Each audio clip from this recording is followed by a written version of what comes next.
Chapter 624. Young Master Fong already knows who the immortal is before meeting her? Lan Shanggu said with a smile. Since she's an old friend, then all the more reason to invite her over.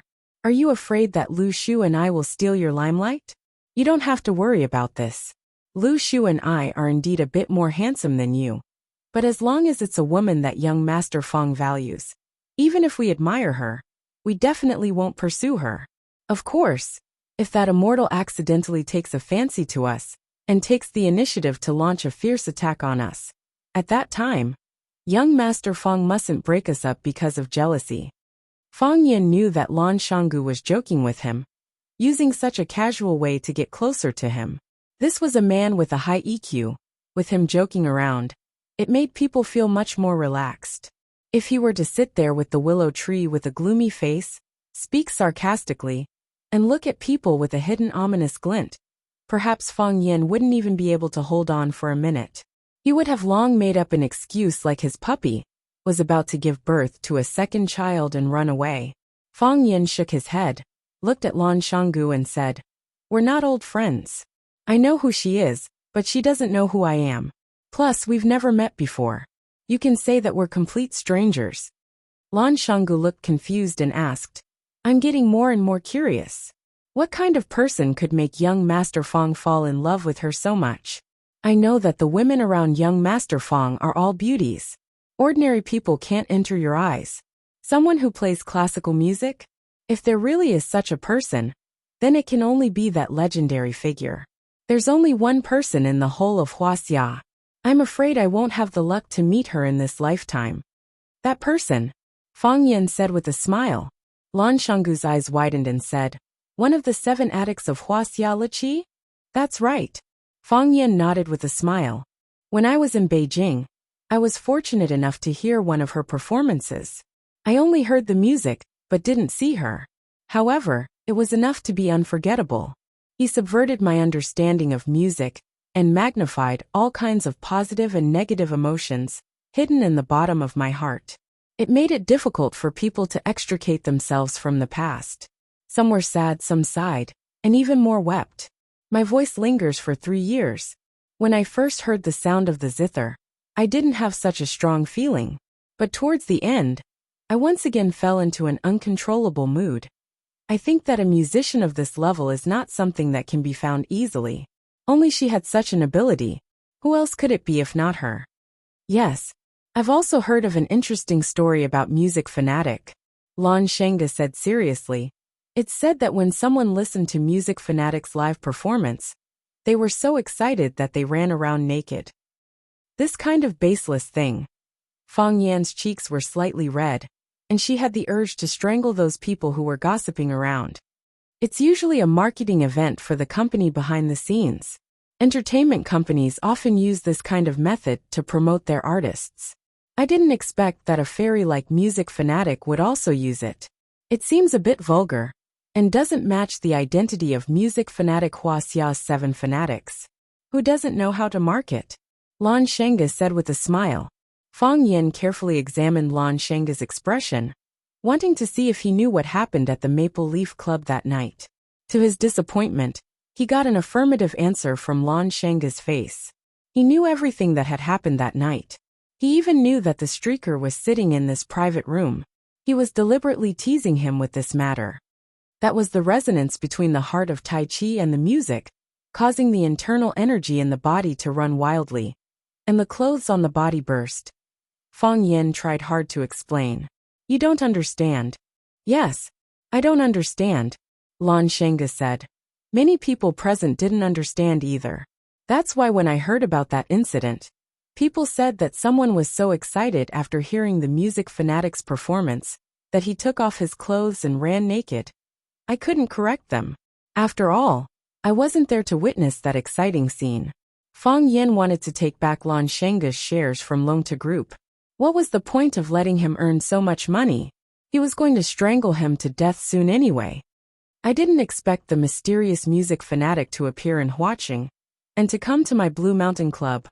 Lan Shanggu seemed to have guessed what Fong Yin was thinking, and quickly changed the topic. Since young Master Fong hasn't seen the Music Fanatic, as the owner of the club, Why don't I go and greet her, and invite her to our private room? No need. Fang Yin rejected. I heard that the music fanatic likes silence, and doesn't usually talk to strangers. She doesn't even meet the guests when she's performing. Why should we force her? Lan Shengdi gave a thumbs up to Fang Yin and said, Young Master Fang Yin is also a refined scholar. No wonder your heart of Tai Chi could resonate with the music fanatic's music. I'm afraid that you won't be able to invite her even if you go. That would be embarrassing, Fang Yin said. While Fang Yin and Lan Shenggu were joking, Lu Shu sat at the side and drank his tea in silence. He seemed to be listening attentively to what the two were saying, but he also seemed to be uninterested in anything.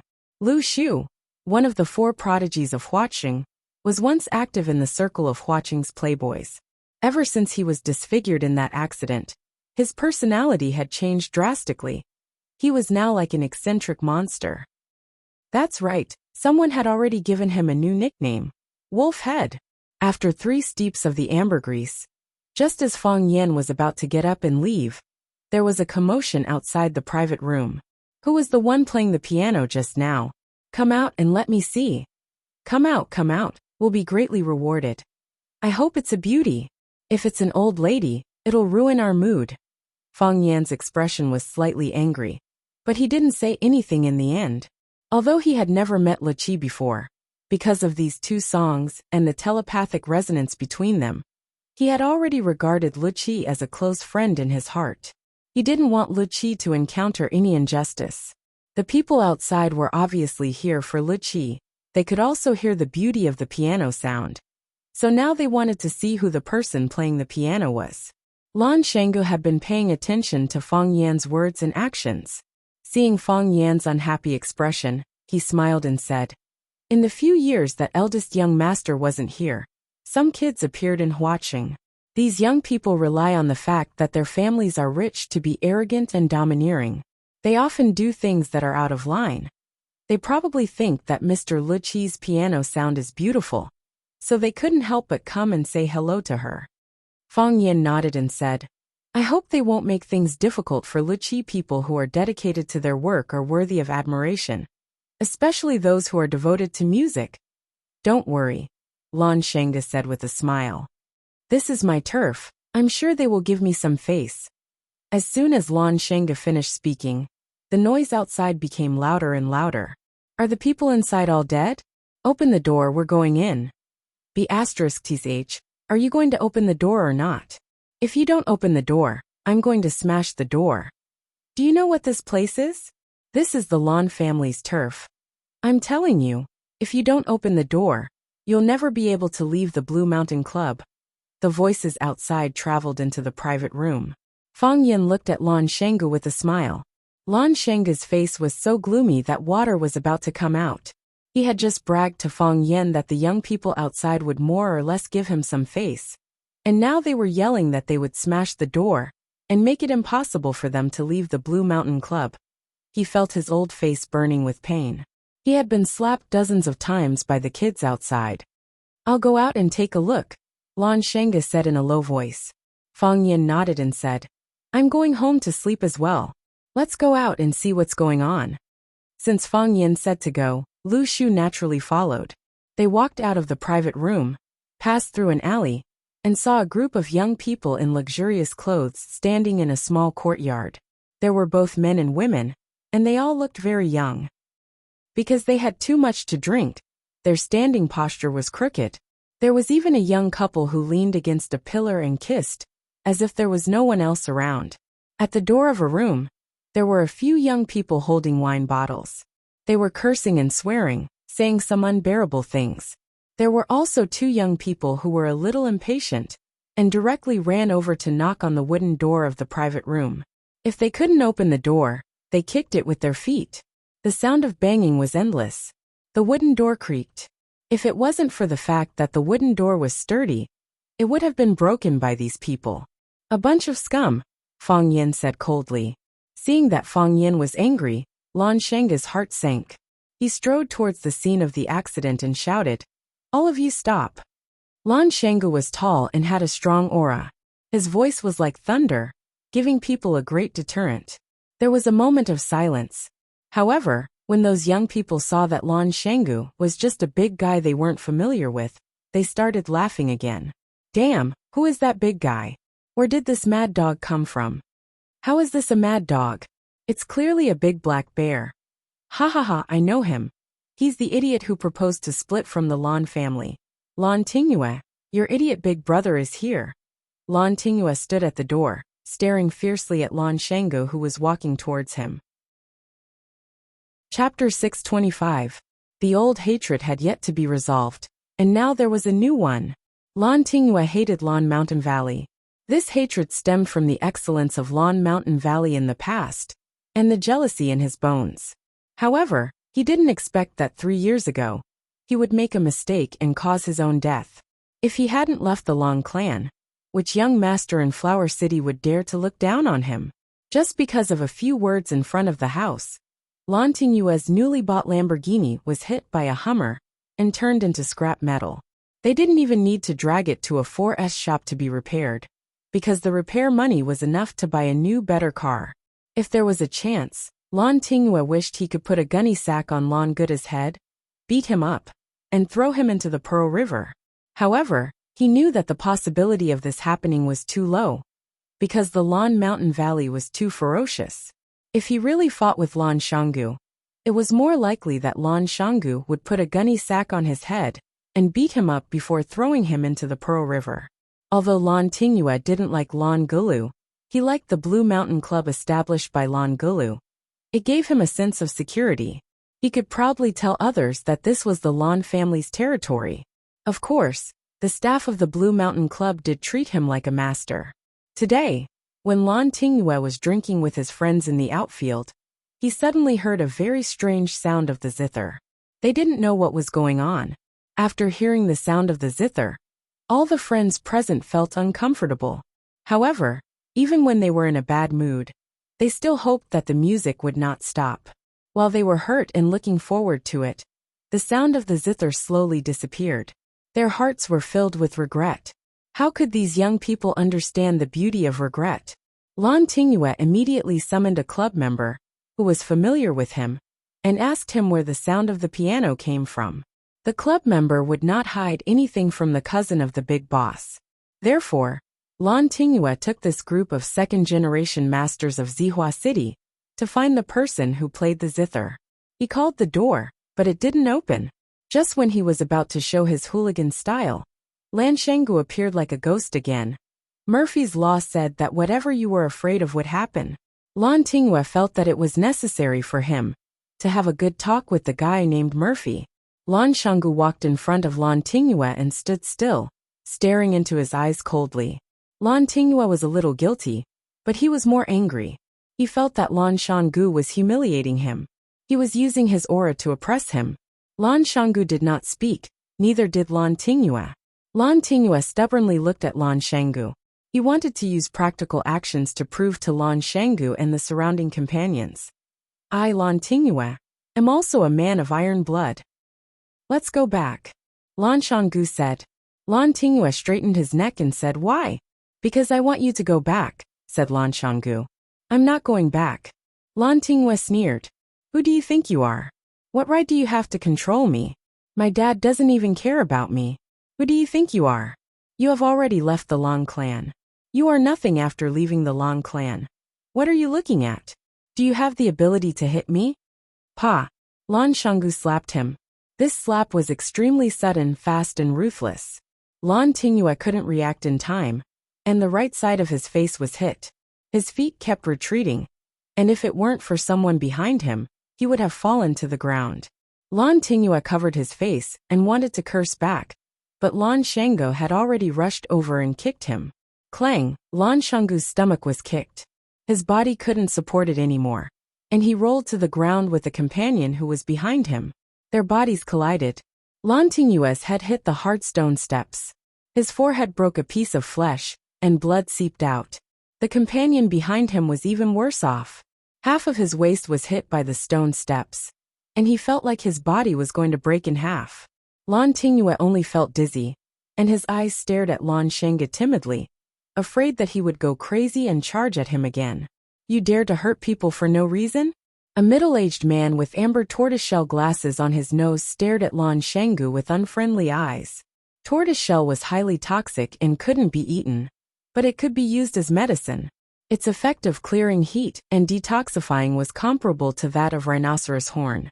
It was an expensive traditional Chinese medicine that had the miraculous effect of clearing heat, detoxifying poison, calming convulsions, and lowering blood pressure.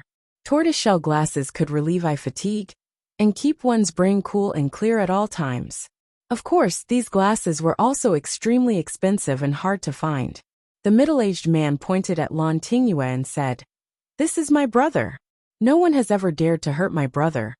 Lan Shanggu squinted his eyes and sized up the middle-aged man, and said, "You don't look familiar. Are you from outside?" Magic City's Qinjingua. Qinjingua? Lan Shanggu thought about it seriously. He actually knew such a person. He said, "Tiandu Real Estate's Qin family? Who is Qin Shuer to you?" "That's right. Qin Shuer is my father. So you're the son of Magic City's real estate tycoon. No wonder you dare to come to our Huaqing to stand up for others." Lan Shanggu laughed and said, "I did hit him. What can you do to me?" "Lan Shanggu, I know you. You used to be one of Huaqing's 4 prodigies, and you swaggered around for a while. Later on, Huaqing's 4 prodigies became Huaqing's 4 unlucky. That Lu Shu was disfigured, and he wore a wolf mask all day like a beast. He was neither human nor ghost, and lived worse than a dog. And that Jiang Zhulu was an idiot. Not only was his reputation ruined by the police, but he was also accused of poisoning his own father. And you're Lan Shanggu. You've become the laughing stock of the entire circle. You didn't hold on to such a big tree like the Lan family, and actually made such a stupid decision to split from the family. What happened in the end? From then on, he disappeared from the upper-class circle of Huaqing. The spokesperson of the Lan family also became Lan Shonua. Except for the elusive Mei Yi, the once dazzling 4 prodigies of Huaqing were either disfigured, imprisoned, or in decline. Lan Shanggu, if I were you, I'd have killed myself long ago. How could you still have the face to appear in front of others? That's right, I've never seen such an idiot. Lan Shanggu, who's your new master? When are you going to let him come out for everyone to see? Lan Shanggu, I heard that you're crying to go back now? I'm afraid the Lan family won't want you anymore, right? So he's that big idiot. My brother often talks about him. He's such an idiot. It had to be said that Chen Jinghua, who came from Charm City, was very familiar with the history of Huaqing's 4 prodigies. After his analysis, the onlookers all expressed that the 4 prodigies of Huaqing didn't have a happy ending. Especially Fang Yan, who was standing not far away. His face was even redder, as if he was drunk. Whether it was the disfigured Lu Shu or the imprisoned Jiang Zhulu, they were all closely related to him. Moreover, Lu Shu was sitting right next to him. Now that his disfigurement was exposed, how were they going to be close friends in the future? No, it should be said that he was the culprit of the tragedy. Although in teacher Fang Huohua's heart, he only did what every good person would do: punish the bad people on behalf of the moon. Even Lan Shanggu, who hadn't appeared in public for 3 years, couldn't get away from him. Fang Yan's 3 years of mourning were the most difficult 3 years for Chaoyan technology. It was also the most painful 3 years for Lan Shanggu. Lan Shanggu and Jiang Zhulu were partners of Chaoyan technology, and Lu Shu was backed by the Lu family. No matter whether his choice was right or wrong, he had the power of the Lu family to rely on. No one could really do anything to him. Lan Shanggu was an unlucky guy. He had just separated from the Lan family because of Fang Yan, and then something happened to Fang Yixing. Fang Yan disappeared for 3 years. At that time, all kinds of hostile forces appeared, and even the mockery within the Lan family gradually rose. In a situation where the situation was not in his favor, Lan Shanggu could only hide his head and live, lest he became a target of others. 3 years could change a lot of people and things. Many people thought that Lan Shanggu's disappearance was because he stood on the wrong side, and that he was abandoned by the Lan family. But they didn't know how much benefit Lan Shanggu had gained from standing on the wrong side.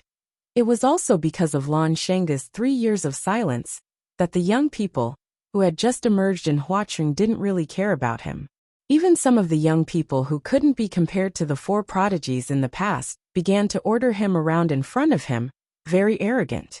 Chen Jinghua came from Shanghai, and his background was extraordinary.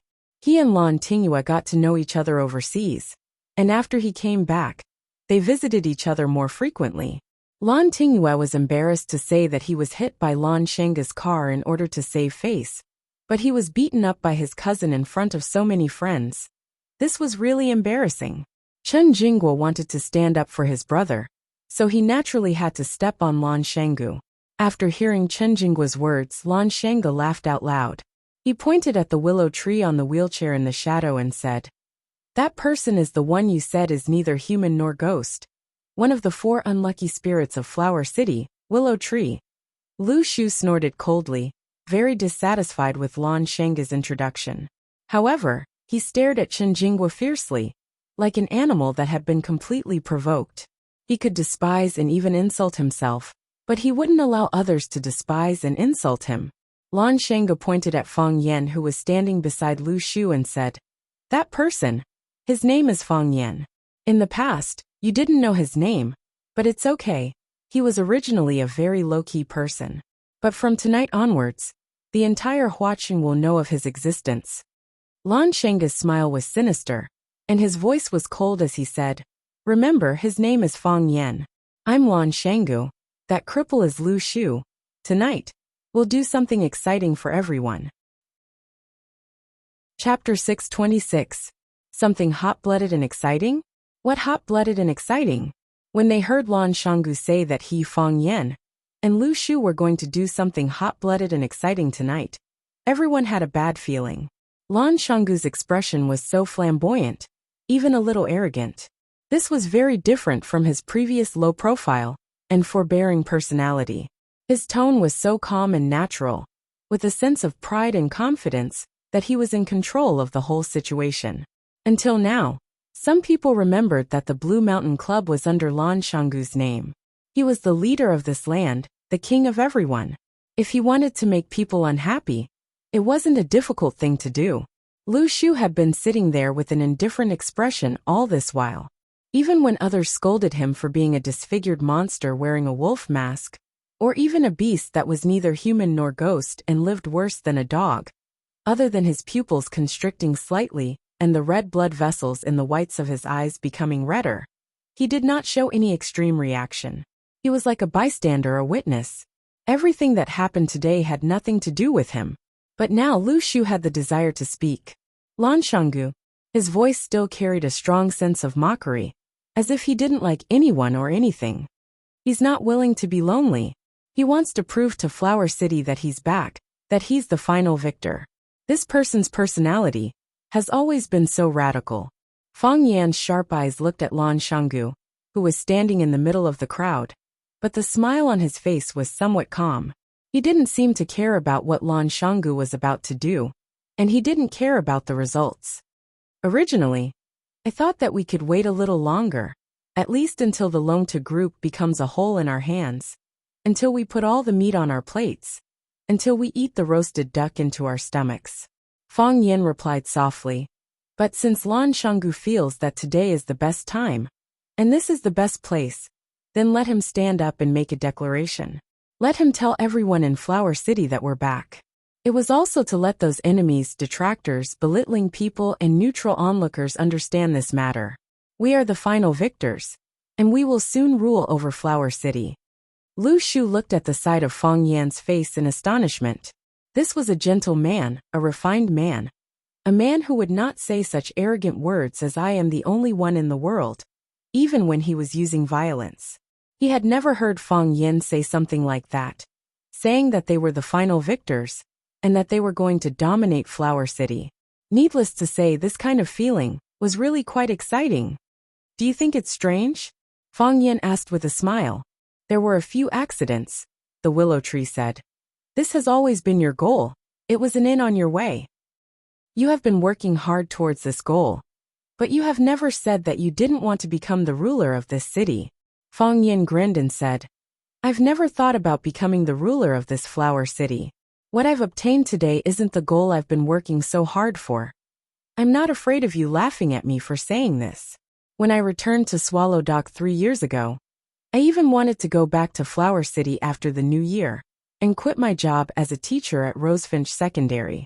I wanted to go back and be with a very barbaric, but also very beautiful girl. In the morning, I accompanied her to practice martial arts on the Green Mountain 1-foot platform. In the evening, I accompanied her to watch the sunset by Stone River. At night, I took her for a walk in the alleys of the village. I fed the cats and dogs. Whenever I had the chance, I would secretly touch her little hand. She dedicated her life to martial arts, so I wanted to dedicate my life to her and martial arts. I wanted to see what the human limit was, and how far the heart of Taiji could go. I wanted to cure Grandpa's leg. I wanted to avenge the old drunkard. Fang Yen turned to look at the willow tree and said, "Look, which one of these things isn't important? Which one of them isn't more important than becoming the ruler of this flower city? It's too important, 100 times more important than me standing here today." However, God wasn't satisfied. He felt that this game was too monotonous and boring. So he kept adding plot twists and turns. In the end, he turned me into such a... Fang Yen hesitated for a while, then finally used a more appropriate word to describe himself. A yuppie. If given a choice, who would be willing to compete with others in shamelessness and shamelessness? Fang Yen looked at the willow tree and asked, "Did you remember everything I said?" "I did." The willow tree nodded and said, "Very good." Fang Yen squinted his eyes and smiled, saying, "If you have the chance to see Yiro, you must tell her what I said." The power of words of love spoken in person and words of love from someone else's mouth are very different. The willow tree sighed softly and said, "I suddenly regret one thing." "What is it?" "If I heard what you said earlier, if I knew you were such a person." The willow tree reached out to touch the wolf mask on his face and said, "Why would I want to be your enemy? Why would I want to be your enemy? Bad person." Yes, I was indeed a bad person at the time. But bad people also need friends. "This is fate," Fang Yen said. "Then my life is really bitter." The willow tree sighed. Ever since he met Fang Yen, his life went from the lowest point to the highest point. But did he gain more or lose more? This kind of question would swallow his heart every sleepless night. Lan Shanggu clapped his hands, and a group of tall men dressed in black surged into this independent courtyard. They skillfully blocked the 4 arches of the courtyard. Without Lan Shanggu's permission, no one could go out. There was a commotion at the scene. Many people were worried that these men in black would attack them. Someone took out a phone from his pocket, preparing to call the outside world for help. A man in black ran in front of Lan Shanggu and asked in a low voice, "Young master, do you want to put away your phone?" Lan Shanggu sneered and said, "No need. Let them come." Even Lan Tingyue, whose head was bruised, crawled up from the ground, found his phone and began to call for help. In his eyes, the current Lan Shanggu had become a complete lunatic. Chen Guojing didn't call for help. If he did so, it would be showing weakness to Lan Shanggu. Someone like him, how could he show weakness like others? Chen Guojing laughed loudly, looked at Lan Shanggu and said, "Lan Shanggu, why did you seal this place? You don't want us to go out? If you really dare to make us stay, I'm willing to be an unwelcome guest here. This place has good food, good girls, good scenery. I really don't want to leave so quickly." Chen Guojing turned to look at the young masters who were making calls and said, "What? Are you afraid that young Master Lan will starve everyone to death? Don't worry. Our young Master Lan is a famous person in Huaqing. He won't do things like murder or arson. If 1 or 2 of us really die, he won't be able to get away with it, right? Why don't you open your eyes and take a look? Where are we standing right now? This is the Blue Mountain Club. This is young Master Lan's place. If he doesn't take responsibility, who will?" After listening to Chen Guojing's words, everyone thought that it made sense. Even if this was Lan Shanggu's place, he could do whatever he wanted. Could he kill or starve his brothers to death? Thinking of this, they were like balloons that had been filled with air, and suddenly became aggressive again. "That's right. Lan Shanggu, what do you want to do to us? Do you want to scold us or kill us with your eyes?" "Lan Shanggu, I'm warning you, based on what you did tonight, we can charge you with imprisonment and restriction of personal freedom." "Lan Shanggu, I've already called the police. If you're smart, hurry up and apologize to us. If we're in a good mood, maybe we won't stoop to your level. Lan Shanggu turned to look at Fang Yan, chuckled and said, Do you know why I can't wait to do this? These bastards just don't remember the pain. They're born to be despicable. If you talk to them nicely, they'll think that you're easy to bully, that you don't have a strong background, that I'd be letting you down if I don't bully you. So you came to please me. Only by beating them up so that they remember that we beat them up, that every bone in their body hurts when they see us. Then they'll talk to us nicely and maintain the respect they deserve. Chen Guojing's face was full of mockery as he said, Lan Shanggu, I'm standing here today, I don't believe. What can you do to me tonight? Lan Shanggu, I'm in Xinyang, I'm standing here today, I don't believe. That you dare to beat me up? Lan Shanggu, I'm Li Xiaohua. My father is Li Xinhui. If you don't beat me up today, you're my grandson. Puffed, I don't want a grandson like you. More and more people stood up. They were all young people, and they all thought they were respectable young people. They were surrounded by Lan Shanggu, bullied by Lan Shanggu, and this stimulated their arrogance and courage. They were prepared to fight to the death with Lan Shanggu. Lan Shanggu didn't disappoint them. He waved his hand, smiled and said, Don't beat them to death. Thus, the surrounding men in black held wooden sticks in their hands and started to beat the heads of the young masters in the courtyard. Chapter 627. Lan Shanggu said don't kill, which meant that he was willing to bear all the consequences other than killing people. Since they got the authorization from the big boss, how could the tall and strong men in black not use all their strength? They waved their big sticks and hit the faces and bodies of the rich second-generation young masters. You dare to hit me? Do you believe that I won't find a few hundred brothers to kill you? Ouch. Help, I'm beating people to death. My dad is Li Mingliang, he is Hua Cheng. Brother, name a price. I'll give you money. I'll give you a lot of money. At first, those young masters were still stubborn and wanted to pretend to be heroes in front of these small fries that they didn't even look at before. They thought that Lan Shanggu was just saying tough words and didn't dare to really beat them up. When they were whipped by the wooden sticks, when their foreheads were cut, their cheeks were swollen, and some of their bones were broken, when the unbearable pain struck them again and again, they finally realized a serious problem. Rangoon Valley had gone mad. This kid really dared to deal a killing blow to them. Pa pa pa, the sound of the wooden sticks hitting the human body. The screams of the young masters and socialites. Whether it was the young master of the Zhang family, or the young lady of the Li family, whether it was a man or a woman, as long as it was those guys who wanted to smash the door, they were attacked indiscriminately by the men in black. Of course, the women still had some advantages. Even those tough men with hearts of stone, they used a lot of strength when they beat these young masters. But when facing those beautiful young ladies in cheongsams or dresses, they still couldn't do it. Some of them were almost instigated by the pitiful eyes of those young ladies. Lan Tingwei was the person who understood Lan Shanggu the most. When he heard Lan Shanggu say don't kill, he felt a sense of trepidation. That lunatic dared to drive a Hummer to run over his sports car in front of his house, and almost killed him. Blue Mountain Club was his territory. What else did he not dare to do? He didn't believe that this guy would suddenly become soft-hearted or timid. So the first thing he did was to lie on the ground and pretend to be dead. In the end, when chaos broke out, many people thought that he was really dead. The fleeing boys stepped on his back, and the high-heeled shoes of the ladies almost nailed a hole in his head. Fortunately, he noticed it and dodged in time. Even so, he was still covered in wounds, lying there motionless, as if he was really going to die. When a bald man swung a wooden stick at his head, Chen Guojing knew that Lan Shanggu was playing with them for real. This bastard, this idiotic brute, this. Before Chen Guojing could finish cursing, he was slapped hard in the face. Chen Guojing felt dizzy, and his cheeks were burning with pain. He could no longer feel whether his face was still there.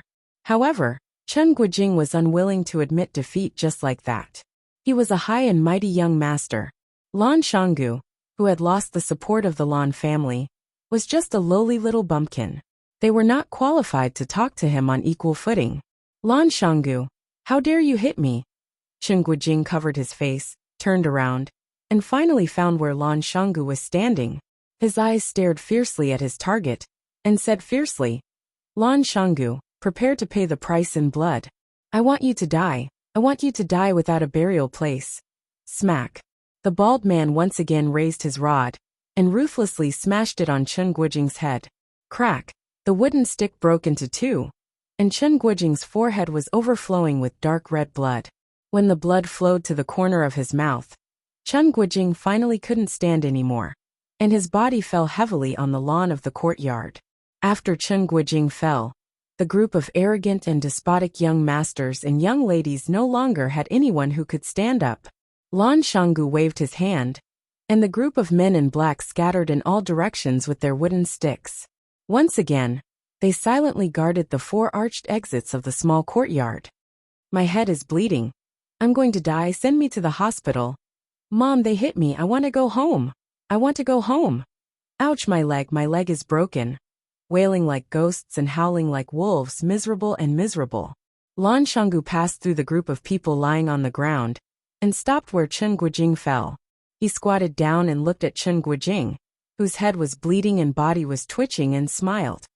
Young Master Chen, how do you feel now? Lan Shanggu. Chen Guojing's voice was trembling, and he used his hands to grab the weeds on the ground, as if it was Lan Shanggu, and he was kneading them into grass juice. No need to threaten me. Lan Shanggu patted his shoulder and smiled. You've already been beaten like this. If you threaten me again, and I happen to be a narrow-minded man, what if I can't help but beat you up again? Do you understand something now? Lan Shanggu smiled and asked. Chen Guojing clenched his teeth and didn't answer. He understood that Lan Shanggu was a mad dog. You already have the answer in your heart, don't you? Lan Shanggu straightened his body and stood up. He looked at the young masters and young mistresses lying on the grass, and said arrogantly, You understand that Lan Shanggu isn't that easy to bully. Is that so? You just don't want to admit it. Do you think that I have nothing after losing the Lan clan's protection? Do you think that I will die for sure after offending the Jiang clan? Do you think that I, Lan Shanggu, am just a sick house cat that you can bully? I'm sorry I've disappointed you. After leaving the Lan clan, I'm still living very well. I don't need the Lan clan's protection. On the contrary, I'm helping the Lan clan. I did offend the Jiang clan, but the Jiang clan couldn't suppress me. I, Lan Shanggu, am still standing here with my back straight. I'm not a house cat, not a sick dog. Whose house cat dares to beat you like this? Whose sick dog would do such a thing for the sake of the people? Lu Shu looked at Lan Shanggu, who was giving a speech in the middle of the crowd, curled his lips and said sarcastically, This kind of flattering method is really shameless. Fang Yin laughed as he watched, as if he didn't hear what Lu Shu said. You're all hurt, right? Have you all learned your lesson? From this moment on, you all know who you can't offend in Flower City? Lan Shanggu looked at where Fang Yin was standing and said, My speech is over. Now I will formally introduce a distinguished guest. Fang Yin waved his hand and said, I'll pass. I'm not used to such a grand occasion. Lan Shanggu laughed loudly and said, Look, our eldest young master doesn't even have the interest to talk to you. Only I, Lan Shanggu, am willing to put down my pride and stand up to teach you a lesson. Lan Shanggu walked to the wooden door that had been tightly shut, and warmly shouted to the people inside. Flower City, Lan Shanggu, is Senior Liqi inside? Creak. The wooden door opened a little, and a green-clothed child peeked his head inside. Seeing Lan Shanggu at the door, he doubtfully asked, You saved us? That's really embarrassing. Lan Shanggu said with a guilty expression. Lan Shanggu said guiltily, The Blue Mountain Club is my business. It's an honor for Senior Liqi to come here. But I didn't expect that these gangsters would affect Mr. Liqi's mood. I'm willing to die 10,000 times. The green-clothed child waved his hand and said, Master said that ignorance is not a crime, and you didn't do it on purpose. Lan Shanggu felt that this green-clothed child was very cute when he spoke like an adult, so he cupped his hands and smiled. Young master, can you please inform your master that Mr. Liqi? Just say that Lan Shanggu of Flower City wants to visit her and apologize to her in person. Creak. The wooden door was closed. Lan Shanggu rubbed his nose and bitterly smiled. Isn't this a bit too violent? You could just say that master is already asleep. Creak. The wooden door opened again. The child stood at the door and asked in a clear voice, Is there a person named Fang Yin here? Fang Yin was stunned, thinking, How did Mr. Liqi know my name? He thought about it, and realized that he had never had any direct contact with Mr. Liqi. The only time he had contact with Mr. Liqi was in an awkward situation where he ran naked. Of course, even after paying so much money, he still didn't have the chance to see Mr. Liqi. Why did this little boy ask for his name today? Lan Shanggu was also stunned. He thought that Fang Yan's words were too insincere. He just said in front of them that they had never met, and that he only admired her. Now that Liqi's disciple asked if he was here, it proved that they had been in contact for a long time. Lu Shu was suspicious, so he also had the same thought. Why did Fang Yan deny his relationship with Liqi in front of him and Lan Shanggu? If they were already familiar with each other, why did he say that they had never met? What kind of truth was he trying to hide? Could it be that Liqi and Fang Yan were lovers? Hey, I'm asking you a question. Seeing that no one answered, the child couldn't help but shout. Is Fang Yan here? Lan Shanggu turned to look at Fang Yan, and Fang Yan nodded to him. Lan Shanggu looked at the child and said with a smile, Fang Yan is here. May I know why you are looking for Fang Yan? Invite him in. Seeing that Lan Shanggu and Fang Yan were exchanging glances, the child's eyes had already shifted to Fang Yan. His small body bowed 90 degrees to Fang Yan and said, Master wants to see him. Lan Shanggu's mouth was full of bitterness. He wanted to see him but couldn't. But Mr. Liqi took the initiative to invite Fang Yan. Was he destined to be a supporting character? Fang Yan hesitated for a while, then took the initiative to walk toward Liqi's room. The green-robed child stepped aside and said, Mr. Fang Yan, please. Thank you. Fang Yan thanked the green-robed child. Lan Shanggu also wanted to follow behind Fang Yan to take a look at Liqi. In the end, the green-robed boy blocked him with his leg. Chapter 628. There were too many rumors about the music addict. So many that she became a legend in countless people's hearts. Or rather a legend. Some said that a world-famous musician shaved his head and became a monk after listening to the music addict's performance. He said that there was no other music in the world with the music addict. Some said that a cancer patient miraculously recovered after listening to the music addict's music. She didn't take medicine or chemotherapy and lived until she was 101 years old. Some said that the blind opened their eyes when they heard it, and the deaf were moved to tears. Some said that someone took off his clothes and ran naked in front of countless people after listening to the music addict's performance. Otherwise, it would be difficult to express his feelings at that time. Oh, the hero of this rumor was Mr. Fang Huahua. Fang Yan knew about the music addict for a long time, but he never had the chance to meet her. The music addict was not very willing to meet people, and there were very few people who could meet her. This was also the reason why Fang Huahua was a little excited when he heard that he could meet music addict and her friends at night when he returned to the capital, who didn't want to have intimate contact with their idol. It had been 3 years since they parted at the Maple Leaf Club. The music addict's music skills should have improved, right? Fang Yin thought. Fang Yin thanked the green-robed boy and walked past him. He heard the sound of the door closing behind him, but he didn't look back.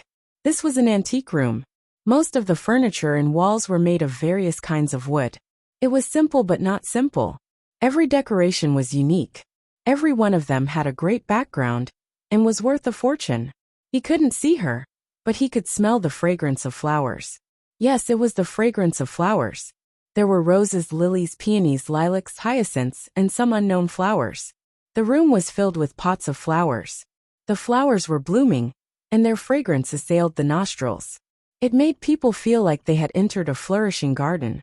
The room was very big, and it was divided into 2 rooms. One was the outer hall, which was used to entertain guests. The other was the inner room, which was used for guests to rest. A screen that imitated the along the river during the Qingming festival painting separated the inner and outer rooms. Fang Yin stood outside and looked into the inner room. He did not know if he should walk in directly or if he should ask first. Just as Fang Yin was hesitating, a low flute sound came from inside the room. They were like goose feathers, like flying cotton, like fine threads, like clouds and mist, and they were so thin that they were almost inaudible. If Fang Yin wasn't so close, he might not even have heard the sound. Fang Yan's mind was instantly attracted by the sound of the flute. He released all of his mind and grabbed towards the sound of the flute. He wanted to get closer to it. He wanted to hear it more clearly. The harder it was to possess, the more he would miss it. The sound of the flute was like a woman, a charming woman that made people toss and turn restlessly. The sound of the flute gradually died down. Fang Yan's heart felt empty. He really wanted to ask if there was more, or curse out loud. F***ck. It just started and it's already over. Can't you let me enjoy it? However, he resisted the urge and waited quietly. He believed that this was not the end, but only the beginning. Sure enough, Fang Yan's guess was not wrong. Suddenly, the sound of the flute suddenly soared into the sky. It was sharp, loud, and resounded through the night sky. This time, not only Fang Yan could hear it, but the people at the door could also hear it. The people in the courtyard could also hear it. Those who were drinking could hear it, and those who were flirting could also hear it, as if the entire flower city could hear it. Fang Yan turned pale with fright. What kind of music had such a strong penetrating power and vitality? He knew that this sound couldn't be heard by the entire city, but the soaring momentum it displayed made people feel that nothing could stop it. Time, space, distance, and any other factors. Between heaven and earth, there was only the sound of the flute. Different from the previous two performances, the rhythm this time was very cheerful and joyful. It was like a girl in love, like a young man who lost his virginity, like an uncle who won a prize, like an old man who held the hand of widow Wang at the head of the village. Everyone listened with joy, and everyone couldn't help but smile. The corner of Lu Shu's mouth, that was hidden behind the wolf head mask, slightly raised. Lan Shanggu laughed without a care in the world. Lan Tingyue, who had just been beaten, grinned. When he smiled, the wound at the corner of his mouth was pulled. Chen Guojing, who fell to the ground, also squinted his eyes and smiled. The blood on his forehead kept flowing, but his smile became more and more brilliant. Others were also laughing. Those men in black who had beaten people were laughing, and those young masters and ladies who had been beaten were also laughing. Everyone had thousands of reasons to be happy. Their bodies floated in the clouds, as if there was nothing in the world that should be worth worrying about. Fang Yin was also laughing. As he laughed, a horrified expression appeared on his face. He had discovered something very embarrassing and dangerous. His heart of Tai Chi once again spun for no reason. There was no danger, and no consciousness. It just followed the rhythm of the music, like a wild horse that had run away from its reins. The sound of the flute became louder and louder, and the mood became more and more joyful. However, the heart of Tai Chi also spun more and more crazily. Fang Yin had a very bad feeling. He knew that according to this trend, he was afraid that the heart of Tai Chi would enter a state of out of control again. His dantian had begun to burn, and his body had become hot. It could be foreseen that the scene of running naked again was about to happen. It stopped at the happiest point, and stopped at the highest point.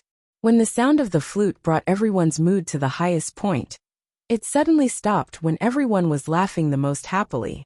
The sound of the flute disappeared. There was no warning, and there was no gradual cycle. It could come and go as it pleased. It was like a capricious and mysterious girl. Someone outside cursed loudly. Fang Yin couldn't help but want to rush up and hug Lu Qi and kiss her. Thank the heavens Lu Qi stopped in time. If she didn't stop at the crucial drum beat, Fang Yin would have exploded again. Fang Yin knew that Lu Qi stopped because of him. Our hearts are connected, and we can't control our emotions. A woman's elegant voice came from behind the screen. Fang Yin, I have been looking for you for 3 years. It ended just like that. Lan Shanggu said with a sense of loss.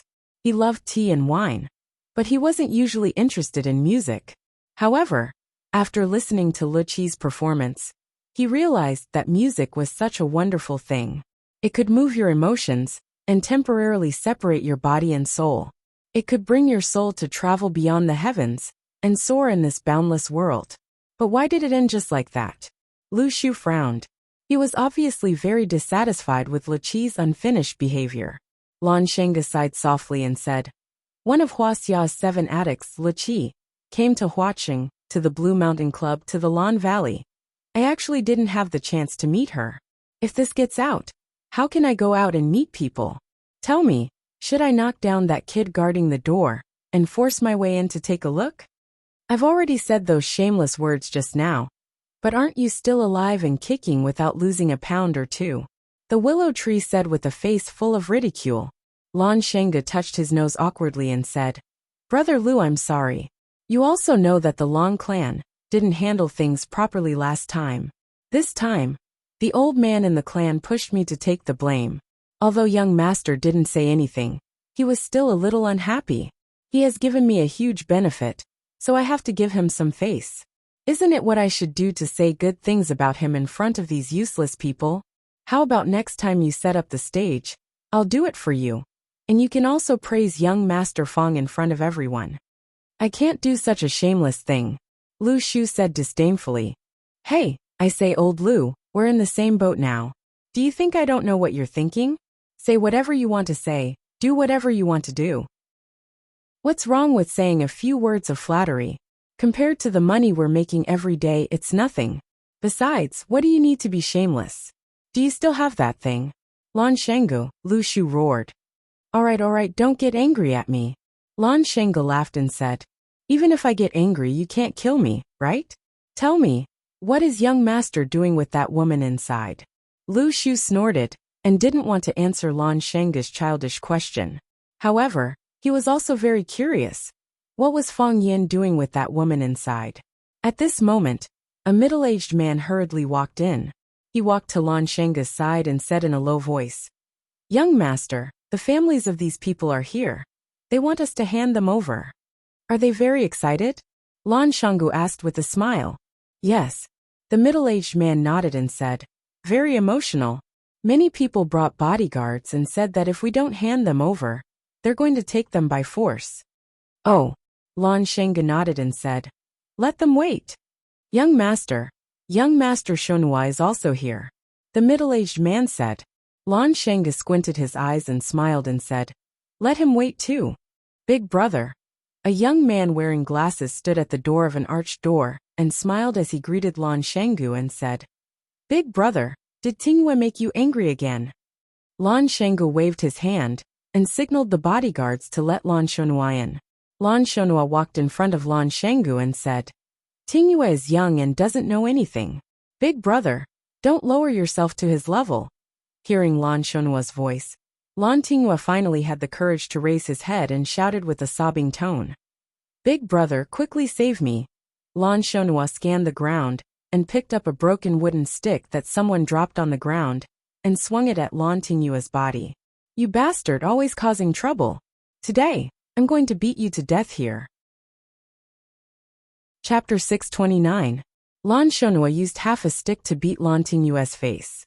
Lan Tingyue's nightmare that had just ended began again. He clutched his head and wailed, begging for mercy. "Big brother, don't hit me, I'm going to die. Big brother, spare me. I know I was wrong." If there was a ranking list, Lan Tingyue could be chosen as the most tragic person in Huaqing today. Which heavenly king and great immortal did he offend? First, he was beaten up by his cousin. When his own brother came, he thought a savior had come. Was there a savior who would beat someone to death like this? Lan Shengge stood at the side and watched coldly. When even he felt that Lan Shonhua was too heavy-handed, he stopped him. "Shonhua, forget it. He's just a child who doesn't know any better. Who would lower themselves to his level?" Lan Shonhua once again raised the wooden stick and smashed it against Lan Tingyue's back twice. Only then did he stop, panting heavily. "Normally, I have taught him to be humble and cautious, to know his place, and not to do anything illegal. Big brother, what wrong did this kid do today?" Lan Shengge looked at Lan Shonhua with a ruminating gaze. "You don't know what he did, so you swung the stick to hit him? Anything that can make big brother angry is naturally not a good thing." Lan Shonhua looked as if he was thinking from Lan Shengge's perspective. Lan Shengge sighed softly. "Shonhua, it's been a few years since we sat together to drink and chat, right?" Lan Shonhua nodded. "Big brother has been busy, so I didn't find the time. It's not that there's no time or opportunity, but there's a gap between us. Lan Shanggu said. Lan Shounua's expression froze, then instantly returned to normal. He smiled. Big brother Shanggu, why do you say that? I've always treated you as my most respected and admired big brother. Something like a gap has never appeared in my heart. Really? You're not secretly happy that I ran away from home? You're not happy that you've taken over the position of successor? You're not worried that I'll come home and take away everything you have now? Big brother, I've never thought like that. Lan Shonua said with a serious face. If I have such a thought, let me be struck by lightning. Bullshit. Being struck by lightning is the biggest bullshit. Lan Shanggu sneered. If I could control thunder and lightning, I'd throw a bolt of lightning and split anyone who said such a thing in half. You know you're lying, and neither the sky nor the lightning will strike you. So you swear as if you're drinking plain water, and you don't have any psychological burden? Lan keeps his promise. I can be honest with you. You occupied my previous position, and I felt uncomfortable. I asked Grandpa to let me take care of the Lan family, but he didn't agree. This was what I was thinking. Moreover, I can also tell you that if I want something, I will try my best to get it. I will do it openly and above board. Who doesn't have a bit of selfishness? He was a saint without selfish motives. Are you a saint? Of course not. Do you know what Grandpa said to me when I went back? Lan Shanggu looked at Lan Shonua and asked. I wasn't there, I don't know. Lan Shonua's mental fortitude was excellent, but under the aggressive attacks of Lan Shanggu, he had a hard time defending. He once again experienced the ability and strange thoughts of his big brother. He asked me about Jiang Julu. I told him it was true. Grandpa was furious. He said that although tigers are fierce, they don't eat cubs. How is this behavior different from beasts? Grandpa also said that father and son killing each other, and brothers fighting each other is a tragedy. He didn't ask anything of us except that we don't kill each other. Lan Shonua. Do you think you can do that? Lan Shonua broke out in a cold sweat and said, I can do that. Let us brothers compete fairly. We won't regret it. Good brother. Lan Shanggu hugged Lan Shonua's shoulder and said with a smile, This is a good man of the Lan family. Big brother. Lan Shanggu looked at Lan Tingyue lying on the ground and said, Shonua, please take Tingyue back first. I still have some things to discuss with them. Big brother, don't be rash. When I came in, there were already many people gathered outside. Lan Shonua sincerely advised. Lan Shanggu patted Lan Shonua's shoulder and said, Shonua, don't worry. I know what I'm doing. Lan Tingyue's voice was mournful and shrill. It traveled out of the small courtyard and into the distance. Even the parents and elders who came to take their children home were shocked when they heard it. What kind of punishment was their children suffering inside? Thinking of this, their anger rose rapidly. A middle-aged man rushed to the black-clothed bodyguard at the arched door and shouted sternly, Let Lan Shanggu out. Say that Li Mingliang wants to see him. If he still wants to live in Huaqing, he better give me face. What right does the little thief of the Lan family have to be so arrogant? Let me tell you, if anything happens to my daughter, even if a strand of her hair is hurt, I will burn down his lousy Blue Mountain Club. Why is he so arrogant? A middle-aged woman bared her fangs and brandished her claws. Someone charge in. Whoever can save Wang Ming, I will reward him with 1 million. No, 5 million. A middle-aged man wearing glasses and carrying a black briefcase walked over. He looked at the old butler of the Blue Mountain Club, Fang Hao, and said, Sir, I am Lin Zheng, a partner of the Tianxing law firm. Our boss's son, Mr. Chen Guijing, was imprisoned when he was spending money at your club. I want to understand the situation. First, I need you to guarantee Mr. Chen Guijing's safety. If he suffers any harm, we will pursue the civil and criminal responsibility of the Blue Mountain Club and everyone in the club. Second, what law did Mr. Chen Guijing break to be imprisoned by you? Third, who imprisoned Mr. Chen Guijing? Does the other party have the right to restrict the personal freedom of others? Fang Hao stood up straight and said, Lawyer Lin, please wait a moment. Our boss said that he will definitely give you a satisfactory answer. Lin Zheng sneered and said, An entertainment venue imprisoning a consumer for no reason. This kind of behavior is already very unsatisfactory, right? Fang Hao bowed slightly and said, "The boss said that he will give you a satisfactory answer. That answer will definitely satisfy you." "Let's hope so," Lin Zheng said. "We just don't want this answer to make us wait too long. Otherwise, we won't be satisfied." "Of course I won't." A clear voice rang out. The men in black split into two rows. A tall man walked out from the middle of the crowd. "Lan Shanggu, he's Lan Shanggu. He's the bastard who imprisoned our child. Lan Shanggu, hurry up and release my son." Lan Shanggu cupped his hands towards the angry crowd and smiled. "Good evening, everyone. I'm Lan Shanggu. I'm sure a lot of people here already know me." "Lan Shanggu, what do you want?" Li Mingliang angrily shouted. Lan Shanggu looked over and smiled. "Sorry for the disrespect. So it's Hall Master Li of 14K. Hall Master Li, I don't want to do anything. I just want to discuss a business deal with everyone. You captured our son and daughter, and you still want to discuss a business deal with us?" Li Mingliang was furious. "What if this business deal is related to your child?"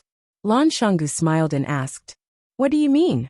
"It's like this." Lan Shanggu smiled as he scanned the crowd and said, "Lan Shanggu had an important guest in the past few days. This guest is really expensive. Normal people wouldn't be able to see her." "Lan Shanggu, what are you trying to say?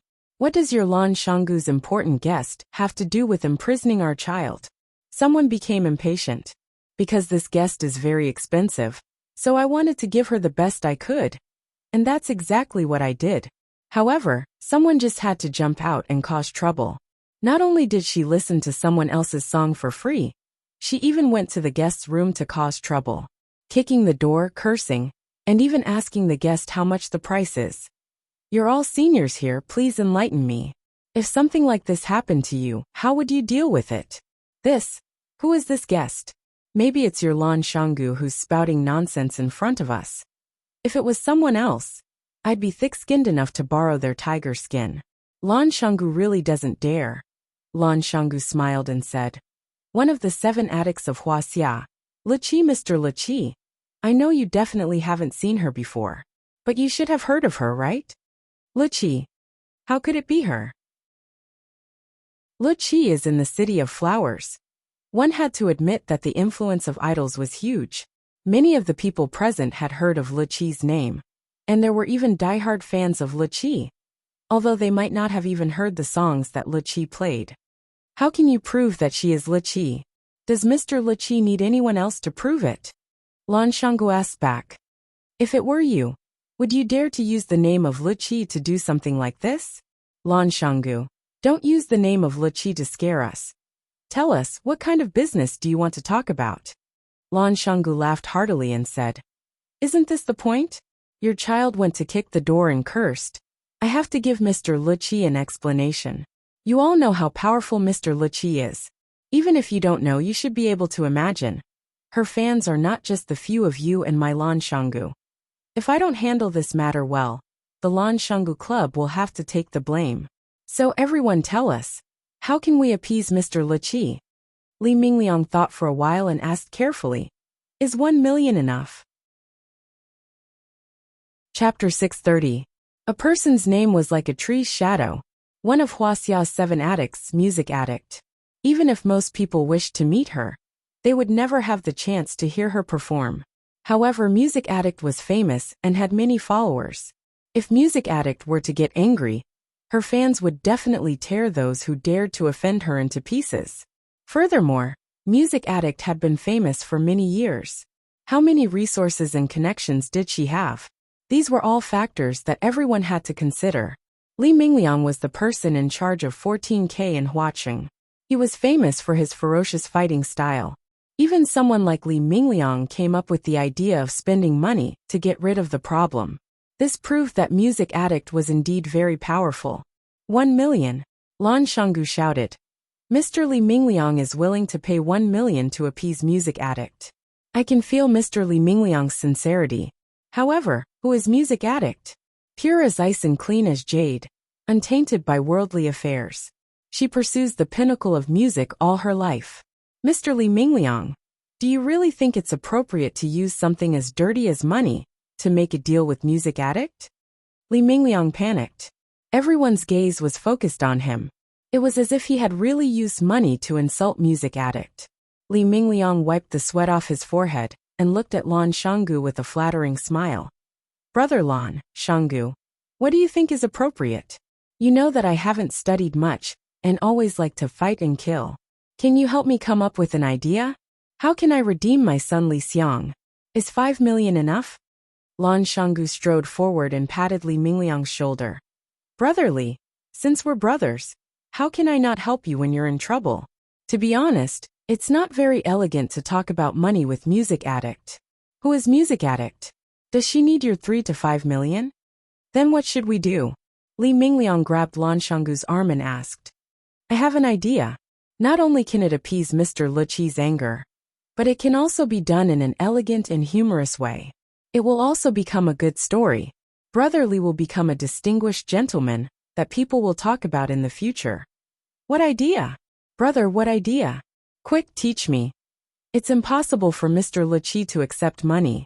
There are so many rumors about Mr. Luqi. Have you heard of anyone paying her? Lan Shanggu looked at Li Mingliang and asked. Li Mingliang shook his head and said, No. Right.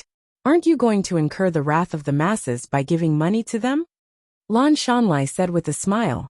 Seeing that Li Mingliang was about to panic again, Lan Shanggu patted the back of his hand to calm him down and said, Mr. Luqi has come from afar. Shouldn't we, as the hosts of the City of Flowers, show our hospitality? What does Brother Valley mean? If Brother Li gives Mr. Luqi a piece of jade, a painting, a zither and a flute, do you think this bad thing will become a good thing? Did dirty things become elegant things? In the future, when people talk about Mr. Luqi, they will naturally mention that Mr. Luqi was attacked by a few drunken youths in the City of Flowers.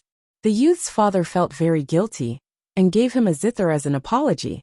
Yes, it's the zither that Mr. Luqi is playing with now. Brother Li, think about it. If people think of you when they talk about Mr. Luqi, they will think of you when they talk about you and the zither that Mr. Luqi is using. How big of a face do you have to give? Li Mingliang's face was flushed and he looked very excited.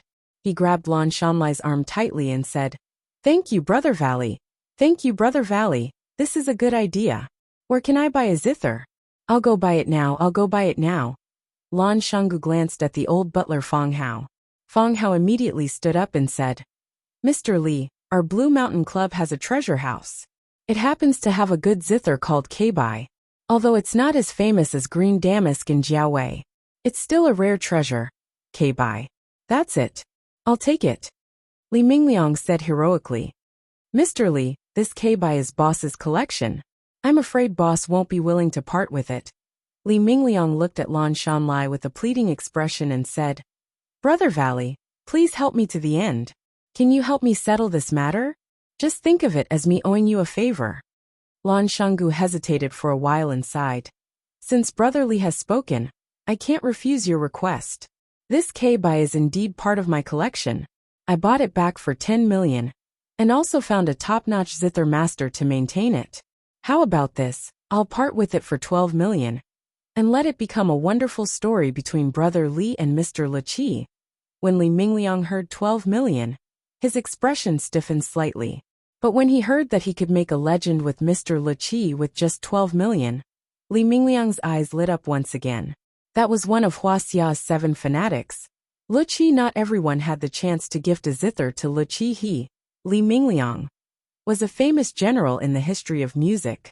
This was something that no amount of advertising money could buy. I'm taking this Kaibai. Don't fight with me.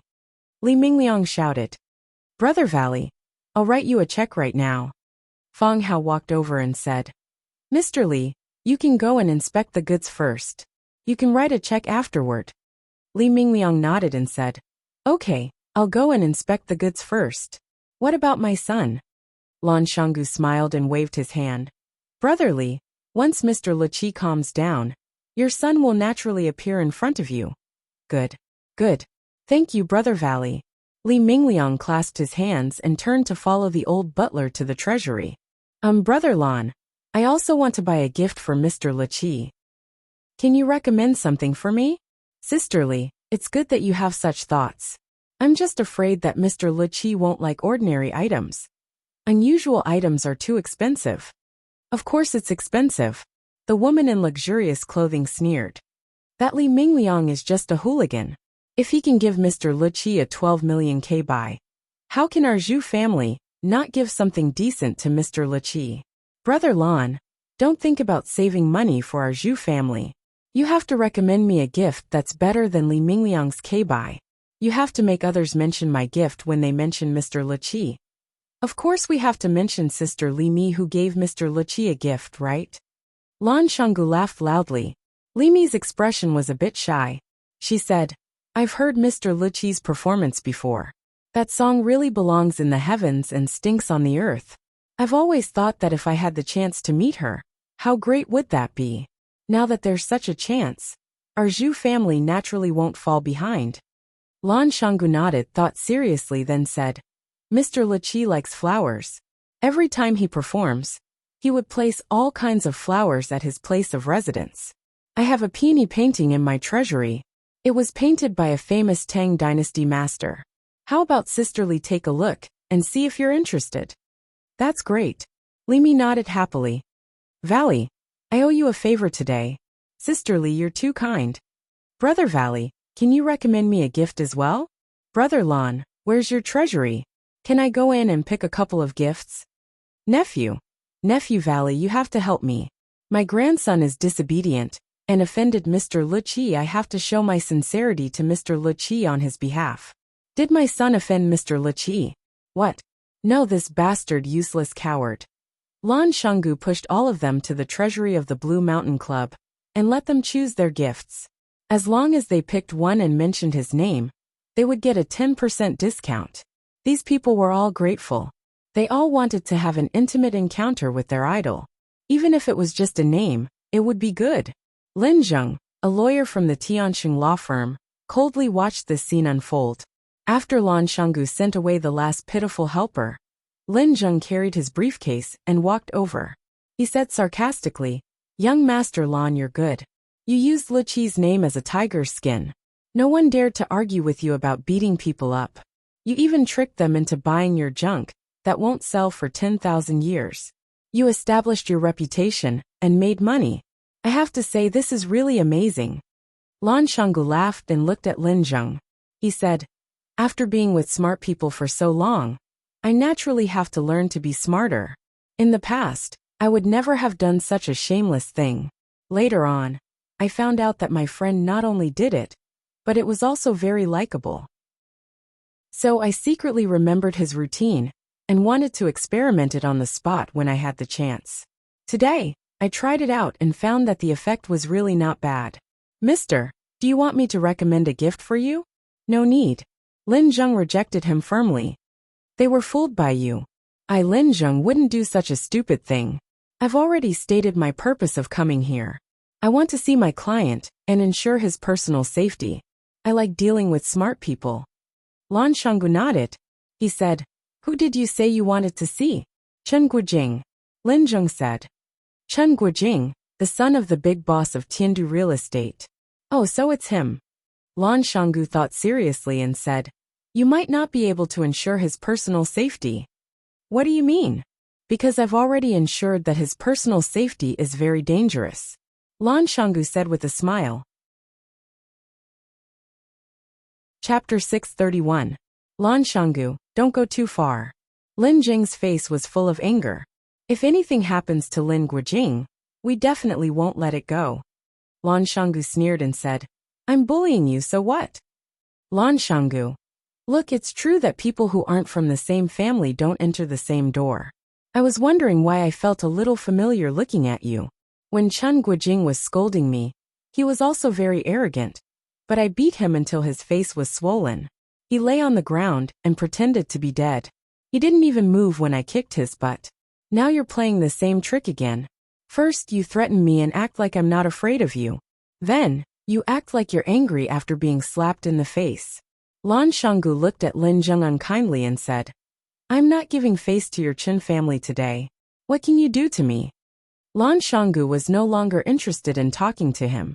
He turned around and walked towards the small courtyard inside the clubhouse. Lin Zheng's face turned green and then white. He stood still for a while before remembering that he had to confirm young Master Chen's safety. He also rushed into the courtyard. "Sir, I'm sorry, you can't go in." The man in black stopped him outside. "Lan Shanggu, let me in, or I'll call the police." Lin Zheng shouted at Lan Shanggu's back. Lan Shanggu turned around and smiled. "No need to trouble you. I'll call the police too. Attacking a woman and smashing my private clubhouse. The police will be here soon." Lin Zheng's face turned green. He took out his phone from his pocket and started to make a call. Lan Shanggu walked next to the willow tree and saw that Lu Qi's room was still closed. He said, "Still not out?" "No. There's no movement either." "No. If we stay here any longer, their children will run out and call us uncle," Lan Shanggu said. "Should we prepare the red packets in advance?" The willow tree looked at Lan Shanggu and said, "You've earned a lot of money by using Lu Qi's name, right?" "Jealous? Humph. I had no choice," Lan Shanggu said. "If I didn't know that young master had such a deep relationship with Lu Qi, I could have pretended not to know anything about this.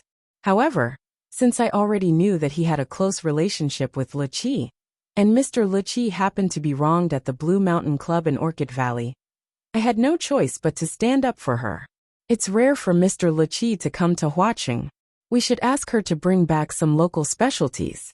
Pointing at the young masters lying on the ground in the courtyard, he said, "It just so happens that these idiots jumped out to make trouble, so naturally, their fathers have to make some contributions." The willow tree's face was full of disdain as he said, "You just want to make some money after showing off your power. Do you really need to make yourself so great?" Lan Shanggu laughed and said, "I knew I couldn't hide anything from Brother Lu Shu. Why don't we not give this gift to Mr. Lu Qi, and each of us will get half of it? I don't need this." The willow tree refused. "It's better if you take it alone. However, you are the one who took the money, so naturally you have to bear the responsibility." "What responsibility?" Lan Shanggu laughed and said, "Do you think I'll be greedy for this money? You underestimate my Lan Shanggu. This is a gift I prepared for Mr. Lu Qi. I'm sure Mr. Lu Qi will be satisfied." "Jie." A small crack appeared on the wooden door. Lan Shanggu and the willow tree thought that Fang Yen and Lu Qi had come out, so they looked up in surprise. The green-clothed boy looked at them angrily and put a finger to his mouth to make a shush gesture. Lan Shanggu and the willow tree were embarrassed. They had never been shushed like this since they were young, not to mention that they were being shushed by a kid who was so much younger than them. Lan Shanggu was like a child who made a mistake. He nodded his head, indicating that he would be more careful. The willow tree turned his face away, indicating that he had nothing to do with the person who spoke loudly. His voice had always been very low and gentle. Clang! The door was closed again. Our hearts are connected, and we can't control our emotions. "Fang Yen, I've been looking for you for 3 years." Lu Qi's voice was very pleasant, just like the music she played. The content of Lu Qi's words was very pleasant. Fang Yen didn't expect that Lu Qi would confess her love to him at their first meeting. "Fang Yen, I've been looking for you for 3 years." How much love and affection did she have to say such words to someone? Fang Yen felt very painful. Lu Qi was a very good and charming woman. She was a woman who could resonate with him. However, he already had Yi Rou. He could only cruelly refuse her love. This was very cruel to Lu Qi, and it was also very uncomfortable for him. Fang Yen stood behind the screen and said softly, "We haven't seen each other for 3 years since we parted at the Maple Leaf Club. That time when I first heard Mr. Lu Qi's heavenly music, I was shocked. I wanted to find a way to meet the music master who could play such a music movement. But something happened, so I put it on hold for 3 years. When I was playing, I felt a little strange, as if I was being watched by a pair of familiar eyes. He understood every note I played, and could empathize with the feelings I wanted to express. I was happy, and he was happy. I was sad, and he was even more sad than me. When I played the most exciting part, I could almost see him laughing wildly and wailing. I knew that I met the fated person my master talked about. That was my most hearty performance, and also my most emotional performance. I wanted to know what kind of person could enter my world and enter the world of the 12 barriers of sound I specially set up. After the song, I immediately asked my disciple Wanwan to go outside to find the fated person.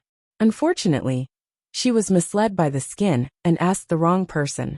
I asked him to stand for a while, and he took the initiative to leave. He was also a rare smart person. I asked him to stand for a while, and he took the initiative to leave. This sentence conveyed too much content. In the eyes of Fang Yen, these two were the smartest people in the world. Later, I asked around and found out that an interesting thing happened at the Maple Leaf Club at that time. Fang Yen touched his nose and quickly changed the topic.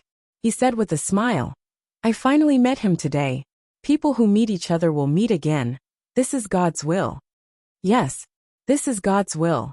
Fortunately, your performance that day was so obvious, otherwise, how could I find you in the vast sea of people? Why did you find me? To get rid of the knot in my heart. Luqi said. Knot in your heart. Fang Yen was startled. What knot in our heart? Fang Yen, come here. The screen is not for the fated. Luqi's voice came. Fang Yen was excited again. Luqi invited him over.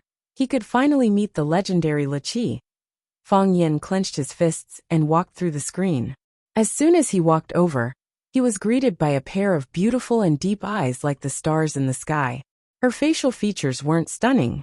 Her eyes weren't big enough, her nose wasn't straight enough, her lips weren't thin enough, and her chin wasn't sharp enough. However, when these inadequacies were combined together, the beauty they displayed was multiplied exponentially. The longer one looked at her, the more beautiful she became. She was dressed in a classic white robe that dragged on the ground. The hem of the white robe was embroidered with a crane spreading its wings. The crane was vivid and lifelike, as if it could break out of the dress at any time. She held a simple green flute in her hand. The green color of the bamboo itself had not faded, but it was smooth and bright after being caressed. It seemed that Luqi liked this bamboo flute very much. It was said that Luqi liked flowers, all kinds of flowers. Expensive, ordinary, bright, fragmented, and even nameless wildflowers on the mountain paths. As long as the music addict was around, there would be a myriad of fragrances surrounding it, and the atmosphere of spring would be overflowing. Fang Yen stared at Luqi with wide eyes and asked, "Who are you?" "I am Luqi. Why are you so young?" Fang Yen couldn't help but ask the question in his heart. Luqi had been famous for decades. In his mind, even if she was not a doddering old woman, she was still a very young old woman. It was because of this thought that Fang Yen did not look forward to meeting Luqi now. It seemed that she was so young. A girl? A woman? This question is very rude. Luqi smiled and said softly, "I am sorry."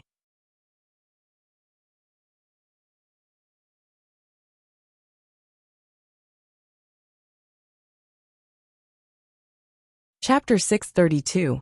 Many boys had tried their best to make an appointment with the girl they liked, but always lost the precious opportunity, because the topic was inappropriate, or because the goddess felt that you were a boring person, and had nothing to say to you. If you did not look like Wu Yanzu or your father was not Wang Jianlin, they would not give you a second chance. Therefore, the first impression was very important. Of course, Fang Yen would not make the mistakes of those rookies. As the number one Prince Charming of Swallow Dock, he had a lot of experience in picking up girls, and being picked up. He knew what the goddesses wanted with just one look. He knew that they were not interested in this topic with just one small movement of the goddess, and quickly changed the channel. Fang Yen did not want to talk about music with the music addict, because he did not understand, and that would expose his ignorance. Fang Yen did not want to talk about martial arts with the music addict, because he did not understand, and that would expose his ignorance. So, what should people talk about when meeting for the first time? Fang Yen thought about it, and decided to use the old way he used to pick up girls. First, praise the other party for being young and beautiful, and having good skin. Second, ask about the other party's health and maintenance tips. Whether it was a woman or a goddess, they would find it difficult to refuse others' praise. If you could compliment someone with a sense of hierarchy or freshness, it would be easier to gain points in front of the goddess. In addition, let the goddess take the initiative to talk. After throwing out a topic, quietly wait for her reply. After she had said a lot of things, he threw out a second question from what she had said. Everyone has the desire to show off. Leave the opportunity to show off to the goddess. Quietly listen to her talk, and give affirmation and approval in time. In this way, the chatterbox between the two was opened, and the relationship between them naturally became closer. Moreover, the goddess felt that you were thoughtful and not boring. The next time she wanted to show off and talk, you would be the first person she thought of. After Fang Yin used this trick, the effect was very obvious. The two people who met each other for the first time happily talked about health and movies. In an instant, they became infinitely closer to each other, as if they were close friends who had known each other for many years. A lot of people like Journey to the West, but I like Tang Bo who touches the fragrance of autumn more, because I feel that the characters in it are especially lively. Every time I see him draw, I feel especially excited, as if I'm the one waving the brush and splashing the ink. As the head of the 4 great talents in Jiangnan, Tang Bo who disguised himself as a slave for the girl he liked. When the Hua family was in crisis, he stepped forward bravely and stunned the audience with his spear. He almost catered to all the fantasies of women. He played out the story of Cinderella and the domineering president in the most unconventional way. Moreover, even though he knew that the domineering president already had 7 or 8 wives before him, he did not feel the slightest disgust. Instead, he had infinite sympathy for the domineering president in the history. Actually, Master Xing has another movie that's not bad. It's called Death Inquisitor. Although it's not as well known as the other movies, the interpretation of the human heart and the changes in the male lead's mental journey are very interesting. The biggest change in his mental journey was God of Cookery. The ups and downs of life are just like that. From health to Stephen Chow. From Stephen Chow to Hua Xia's movies. From Hua Xia's movies to the history of international movies. And then to the music in classic movies. Finally, the two reached an agreement. If Fang Yin was the male lead in a movie, Lu Qi would accompany the music in his movie. This was something that Lu Qi had never done before. Her music was independent and pure. She disdained to be associated with anything. It was a well-deserved protagonist. However, she agreed to do such a thing for Fang Yin. It was clear to see how far their relationship had developed. The child in green was holding the teapot and dozing off. When she closed her eyes, her master and Fang Yin were chatting. When she opened her eyes, her master and Fang Yin were still chatting. Fang Yin gulped down the herbal tea in the cup and looked at the music addict with a satisfied expression. He said, "People outside must think that we are talking about the multiple realms of music. At the very least, the topic should be the source of your creation and creative ideas. Are we getting off topic?" Lu Qi shook her head and said, "I'm obsessed with music, but music is not everything in life. A writer's life is not always about writing, and an artist's life is not always about painting. Only by living can I create works that touch people's hearts. I'm just an ordinary person like you. I'll go shopping like an ordinary person, eat at roadside stalls, and buy a pair of jeans that cost 100 yuan. I'll try all kinds of lifestyles. But the essence of doing all of this is still for music?" Fang Yin asked with a smile. Lu Qi nodded and said, "If it was before, I would think that I was doing it for a living. But now, I have to confess to everyone, I'm doing it for music. When there's a true intention in your heart, everything becomes utilitarian. It's all right. My greatest ambition is to make a good piece of music. I wish you success." Fang Yin. "What? Maybe I need your help," Lu Qi said with a serious expression. Fang Yin grinned and said, "If it's anything else, I can help." "But you said music. I really can't help you with that. I've never had any musical talent since I was young." Lu Qi's expression was solemn as she said, "No, you can definitely help." Fang Yin saw that Lu Qi didn't seem to be joking, and realized the importance of the problem. He looked at Lu Qi and asked, "Are you serious? How can I help you?" "Wait until the opportunity comes," Lu Qi said. "There have been several precedents for this." "Precedents?" "My master also met his fated person. So they created the song Suwu Shepherds. After my master's master met his fated person, he created the song Bright Moon. which is a masterpiece that can be passed down for generations. Your master is? The previous generation's Liqi. Fang Yan's eyes widened as he asked. The title of Liqi can be inherited. The title of Liqi has existed for hundreds of years, and every person who has held the title is a member of the music gate. Each generation's Liqi will choose an excellent successor and impart all of his knowledge to her, so that she can become the best musician and performer. This way, no one in the outside world can compete with her. Furthermore, Liqi is extremely strict when it comes to accepting disciples. If her disciple isn't skilled enough, she would rather let the position of Liqi remain empty than push her disciple away. Fang Yan pointed at the green-robed boy who was sleeping next to him and asked, "She's the next Liqi? Wanwan is talented and has a high chance of becoming the next Liqi after me, unless an even more talented person appears in the music gate. This is what it means to be born well rather than learn well." Fang Yan sighed softly. "So the title of Liqi has been taken up by people like you." Liqi chuckled and said, "That's exactly what it means to promote a virtuous person." Fang Yan thought, "Mo Qingdi is one of Huaxia's 3 dragons. Should I inherit his title as well? Huaxia's azure dragon Fang Huahua. That sounds quite impressive." "I've learned another big secret," Fang Yan said with a smile. "However, I also have a little secret to tell you." "What is it?" "I'm afraid someone wants to borrow your tiger skin," Fang Yan said. "Is it the Nalan mountain valley outside the gate?" "That's right," Fang Yan smiled and replied. "This person's thoughts are complicated and pervasive. I'm sure he won't let a great deity like you go." Liqi nodded and said, "He stood up for me, so I owe him a favor. If he wants to borrow it, I'll lend it to him." "You're such a kind person. Isn't he your friend?" "Ah, I don't know him very well. I wouldn't do what he did." Fang Yan immediately cut off his relationship with Lan Shanggu. Liqi stood up, walked to Gu Zheng in the corner and said, "I'll use a song called Hero to thank our friends from Flower City for their hospitality." The sound was clear, then became passionate. A hero cherishes a hero, sending him off again and again. The blue-clothed child sent Fang Yan out. Fang Yan smiled and nodded at her. "This child will be the future Liqi. This kind of thing. It's definitely done behind the scenes." Lan Shanggu came up and asked, "Did Miss Liqi invite us in?"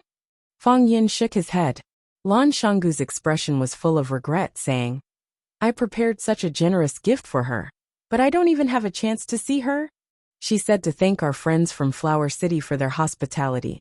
So she gave us a song called Hero." Lan Shanggu laughed and said, "So Miss Liqi knows me, she called me Hero." This was a man who was easily satisfied. Bang! A huge figure was thrown into the courtyard. Bang! Another black figure was thrown in. The black-clothed men guarding the arched door couldn't retaliate at all. They were silently thrown out like sandbags. Lan Shanggu's expression was gloomy, saying, "The Chen family is too arrogant." While saying so, he strode towards the arched door. Fang Yan and the willow tree looked at each other. Then they also followed. A middle-aged man wearing a flowery long gown strode over, casually waving his hand. The black-clothed men, who tried to stop him, fell to the side. 1 man and 1 horse. It seemed like they couldn't be stopped by 1,000 men. Lan Shanggu raised his sword and stood in front of the flowery-robed man, shouting, "Who dares to break into my Blue Mountain Club? Get the hell out of here." "I'm a love-struck fool," the middle-aged man said with a gentle voice. Lan Shanggu laughed loudly, saying, "Ha ha ha, I've never seen someone call themselves a love-struck fool." Lan Shanggu's laughter slowly stopped, looking at the middle-aged man in disbelief, asking in a low voice, "What did you just say? Who are you?" "I'm a love-struck fool," the middle-aged man said again.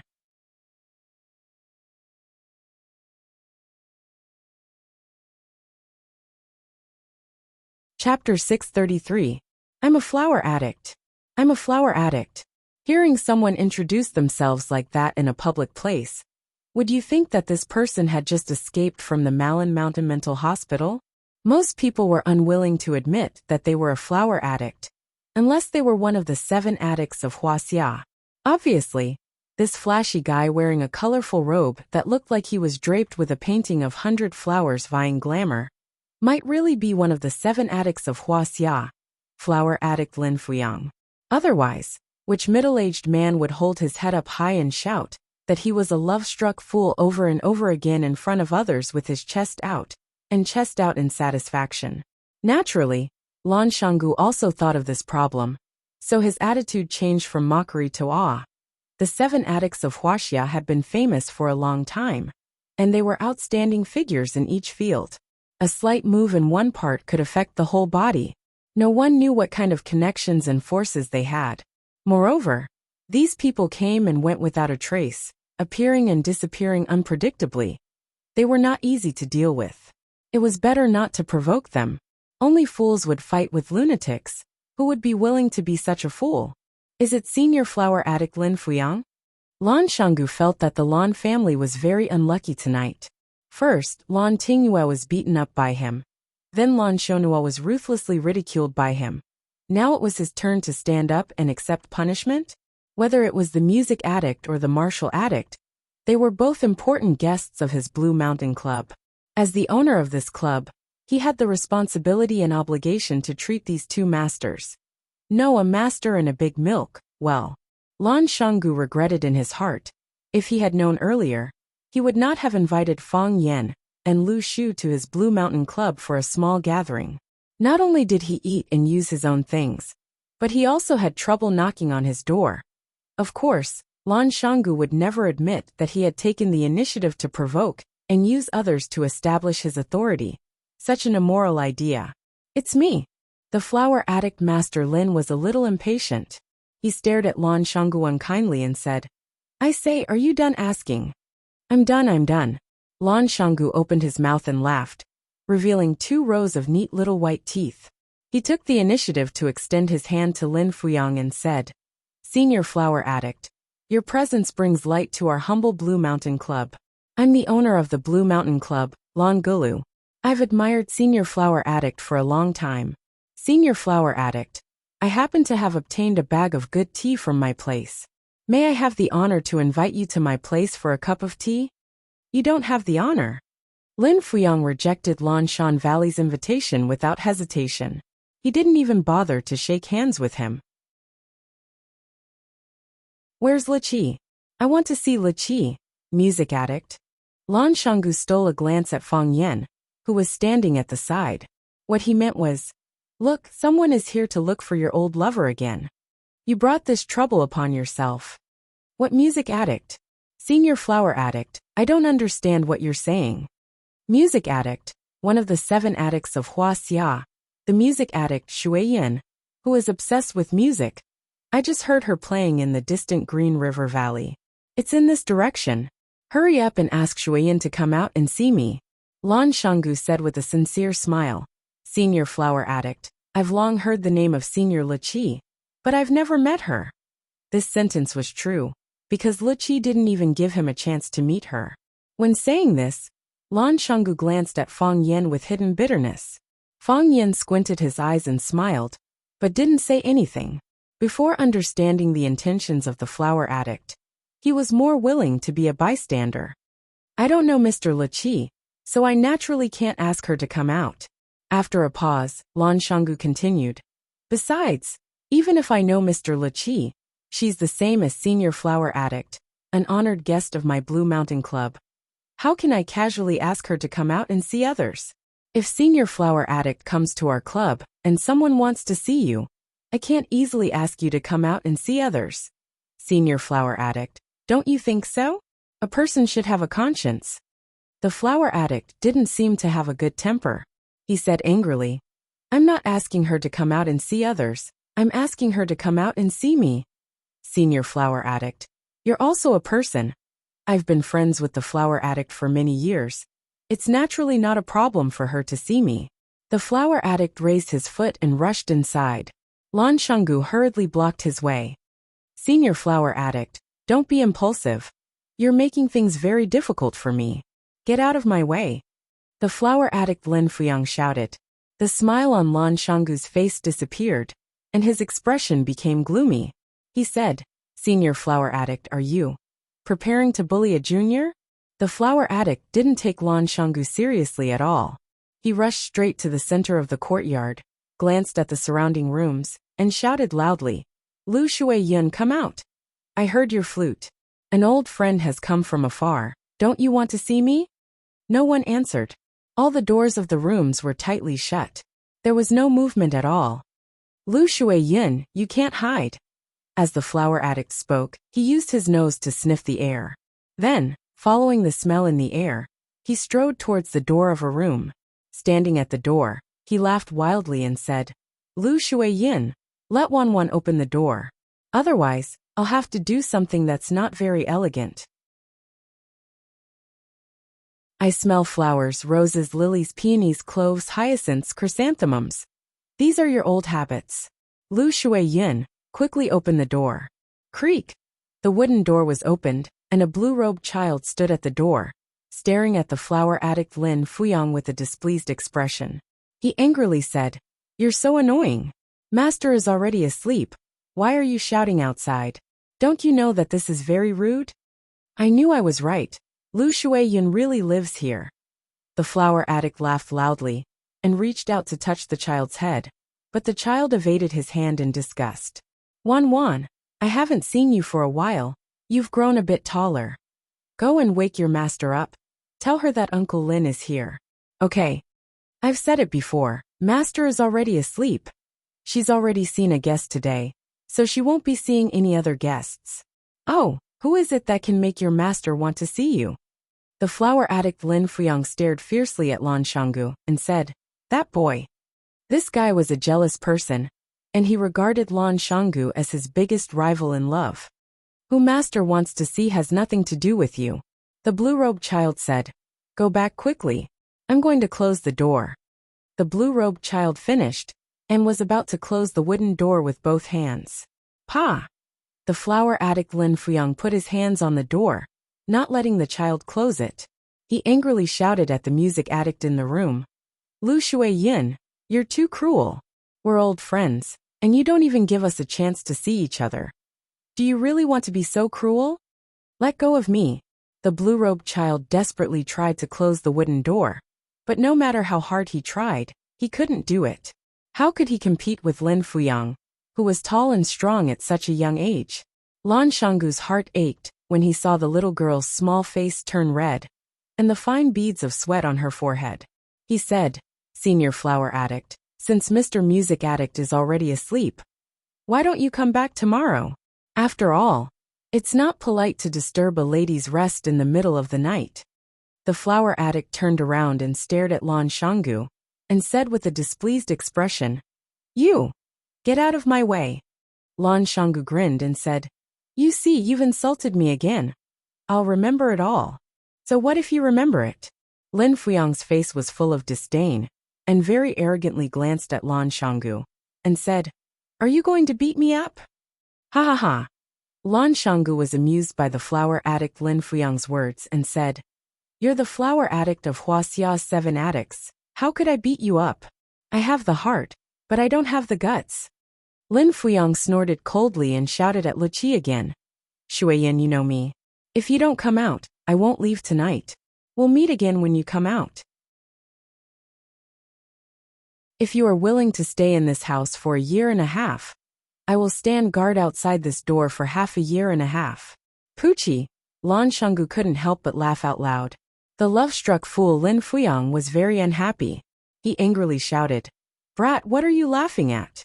I'm laughing at Senior Flower Addict's words. Lan Shanggu laughed so hard that he couldn't breathe. Mr. Luqi has been living in this house for 1.5 years, so of course he has food and drinks. If Senior Flower Addict were to guard this door for 1 year or so, I'm afraid that she would starve into a dried corpse without food and water, right? You bastard! The flower addict was enraged by Lan Guanju's words and shouted, Get lost! This is the 3rd time you've insulted me. I'll remember it. Lan Shanggu looked at the love-struck fool and said, So what? The flower addict didn't see Lan Guanju as an opponent of the same level. She once again shouted at Luqi, Shui-yun, if you don't say anything, I'll. You'll what? Lan Shanggu asked from the side. I'll. The flower addict's expression was conflicted. She hesitated for a while, and didn't know what to do to express her heartlessness. Commit suicide by cesarean section? Senior flower addict, you mustn't do that. Lan Shanggu tried to comfort her. Even if you want to die for love, please don't do it in my Blue Mountain Club. I can't bear this responsibility. I'll. Hearing Lan Shanggu's words, Lin Fuyang finally understood what he had to do. He took off the long robe he was wearing and took out a huge pair of scissors from his waist. Lan Shanggu and Lu Shu quickly dodged. They didn't want to be pierced by this pair of scissors. Fang Yan's eyes slightly shivered. He was already in a defensive position. If he dared to make any reckless moves, Fang Yan would beat him up so badly that even his mother wouldn't be able to recognize him.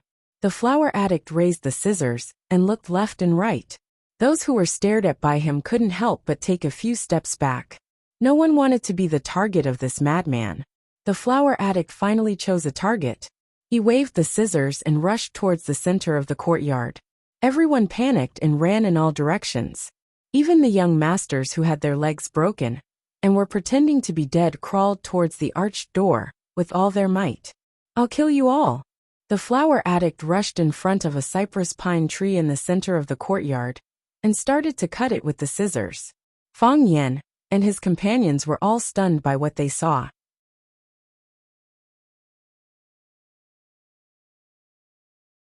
Chapter 634. Broken branches were all over the ground, and needles were flying everywhere. Kacha, kacha, the sound of the tree being cut was endless. The flower addict's posture was wild, and the way he waved the scissors was free and unrestrained. From his appearance, he really did look like an artist.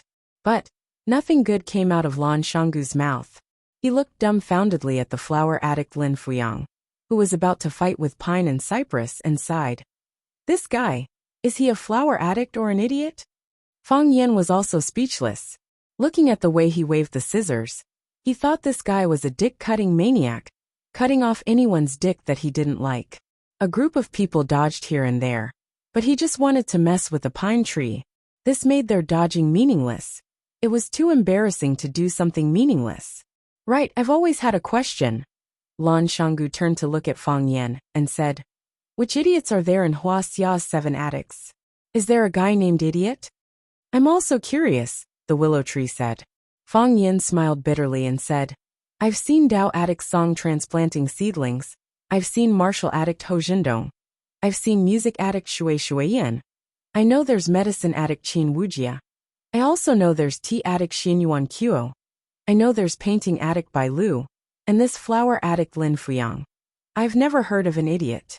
But I've seen a lot of idiots in real life. Lan Shanggu glanced at the flower addict Lin Fuyang with disdain, and said, I think this ranking is very inaccurate. If I were to rank Huaxia's 7 addicts, I'd definitely add an idiot. This guy is obviously an idiot, right? Who is he trying to scare by waving the scissors and cutting the tree like crazy?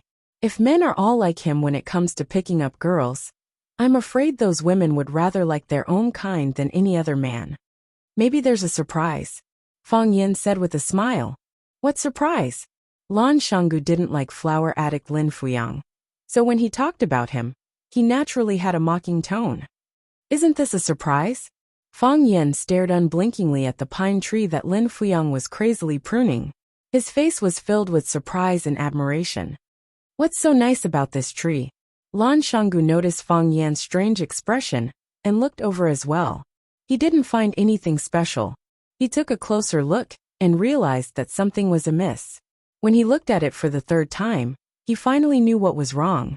He had actually cut the pine tree into the shape of a human, an outstanding and beautiful woman. There was a faint smile on her face. Her appearance was gentle, but there was an unapproachable arrogance in her bones.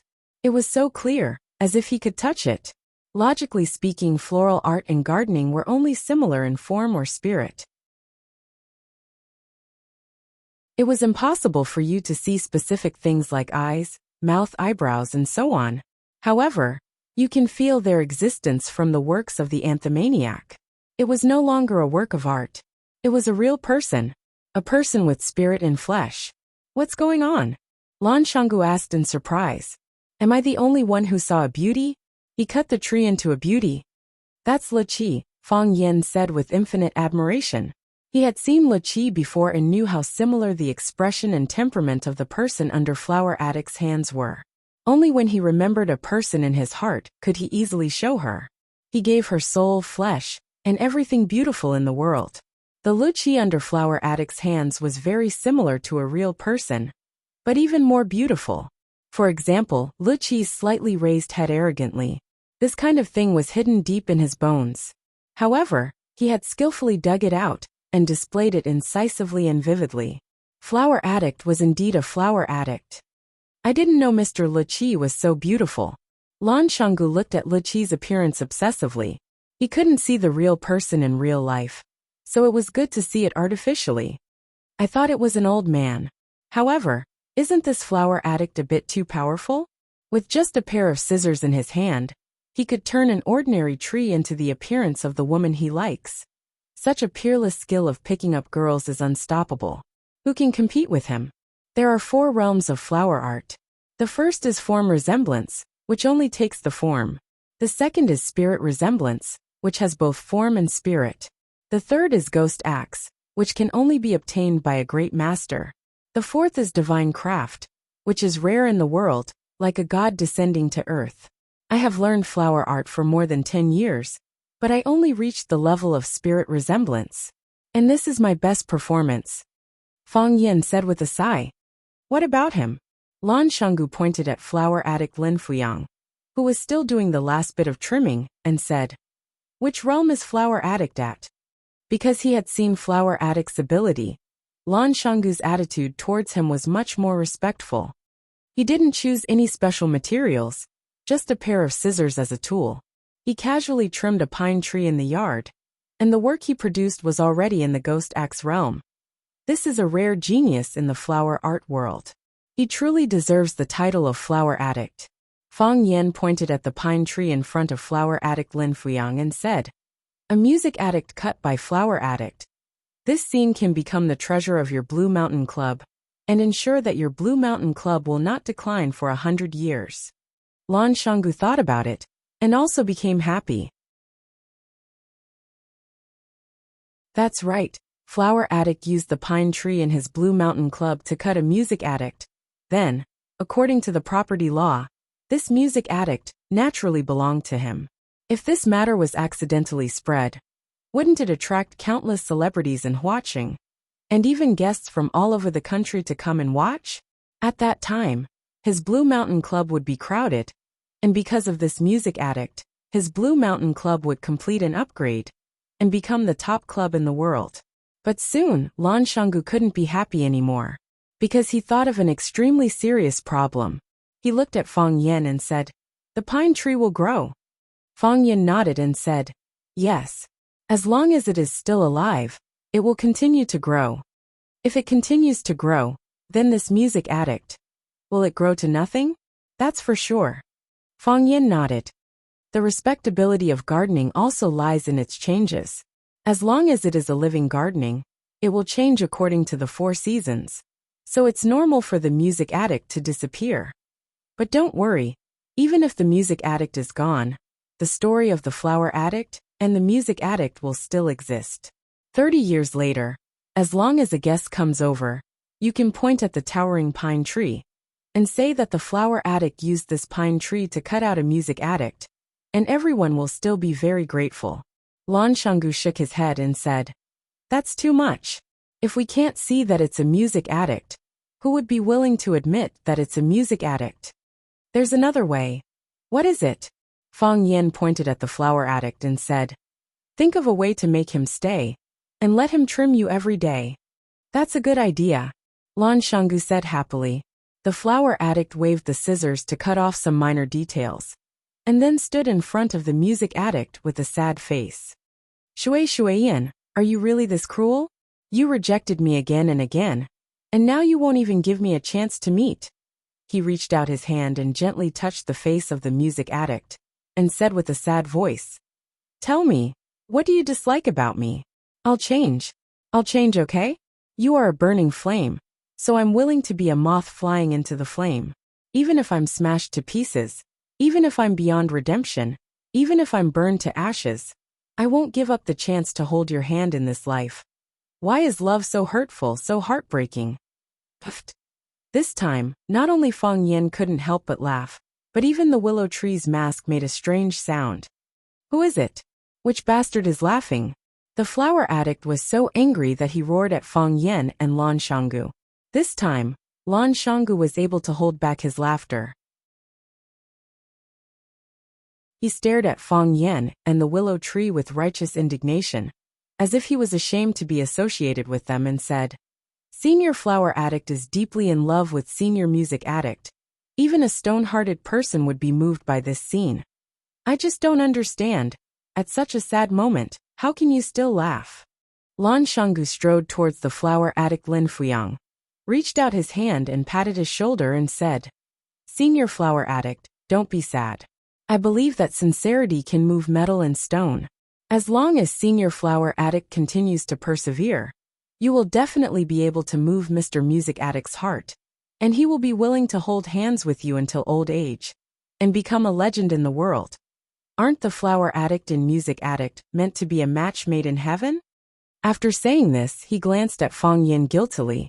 He didn't know what the relationship between them was. Would he be angry at what he said? The flower addict Lin Fuyang nodded repeatedly and said, Yes, yes. I am the flower addict. She is the music addict. She likes flowers. I also like flowers. We should be a good couple. You just said that you are willing to guard the door of this room. Whenever Mr. Music Addict comes out, then you will meet again.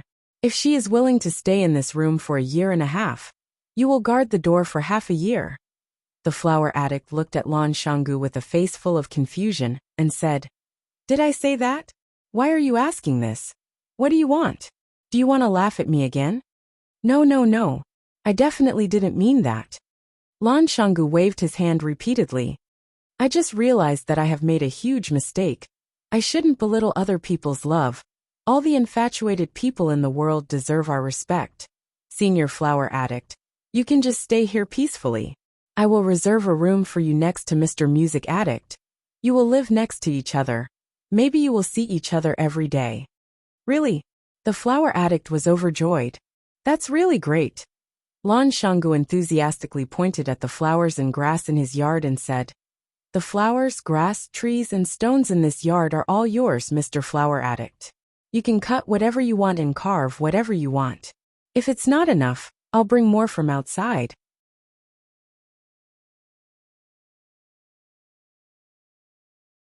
Chapter 635. The flower addict was overjoyed. She excitedly pulled Lan Guda's hand and thanked him. Fang Yen sighed silently. Lan Guda must have a bad conscience to lie to such an idiot. While the flower addict was holding Lan Guda's hand and expressing her gratitude, and Lan Guda kept describing to her the happy life of living with Li Qi in the Blue Mountain Club, the wooden door of Li Qi's private room was finally pushed open. The green-robed boy stood at the door and looked at Fang Yen and the others in the courtyard with an unfriendly expression. Just as everyone was wondering who Mr. Li Qi was going to invite in, they saw Li Qi, dressed in white, walk out gracefully through the boy's white robe. She stood under the eaves of the courtyard's veranda and looked at everyone in the courtyard with a smile. Everyone who looked into her eyes felt that she was looking at them, and then their expressions became excited. Look, she's Li Qi. Oh my god, she's one of Hua Xia's 7 addicts, so beautiful. Li Qi, I actually saw Li Qi. Oh my god, today's beating was worth it. The person she admired appeared, and the flower addict looked at her with a face full of surprise. She wanted to say something, but her mouth moved, but she couldn't say a word. There were thousands of words that she couldn't express in her stupidity. It was Li Qi who took the initiative to speak. She looked at the Li Qi tree that just appeared in the courtyard and said to Li Qi with a smile, Fuyang's skills are getting better and better. Just now, I heard you play a flute song from afar. It was so moving that it could linger for 3 months. The flower addict finally regained a bit of rationality, or at least some ability to speak. She looked at Li Qi with a fanatical gaze and said, Liu Yun's skills are also getting better and better. Just now, I heard you playing a flute song from afar. It was so moving that it could linger for 3 months. Li Qi nodded and said, I came to Huaqing to visit an old friend, and also to meet a friend of 3 years. I'm going back to the capital tomorrow. I didn't expect Fuyang to come over because of a song. There are so many guests today. Lu Yin is overwhelmed by the favor. The flower addict Lin Fuyang smiled and said, to be able to listen to Lu Yun's song, even if I had to fly across the ocean to see you, it wouldn't be a problem. Fang Yen just thought that the flower addict Lin Fuyang was a bumpkin who had never seen the world.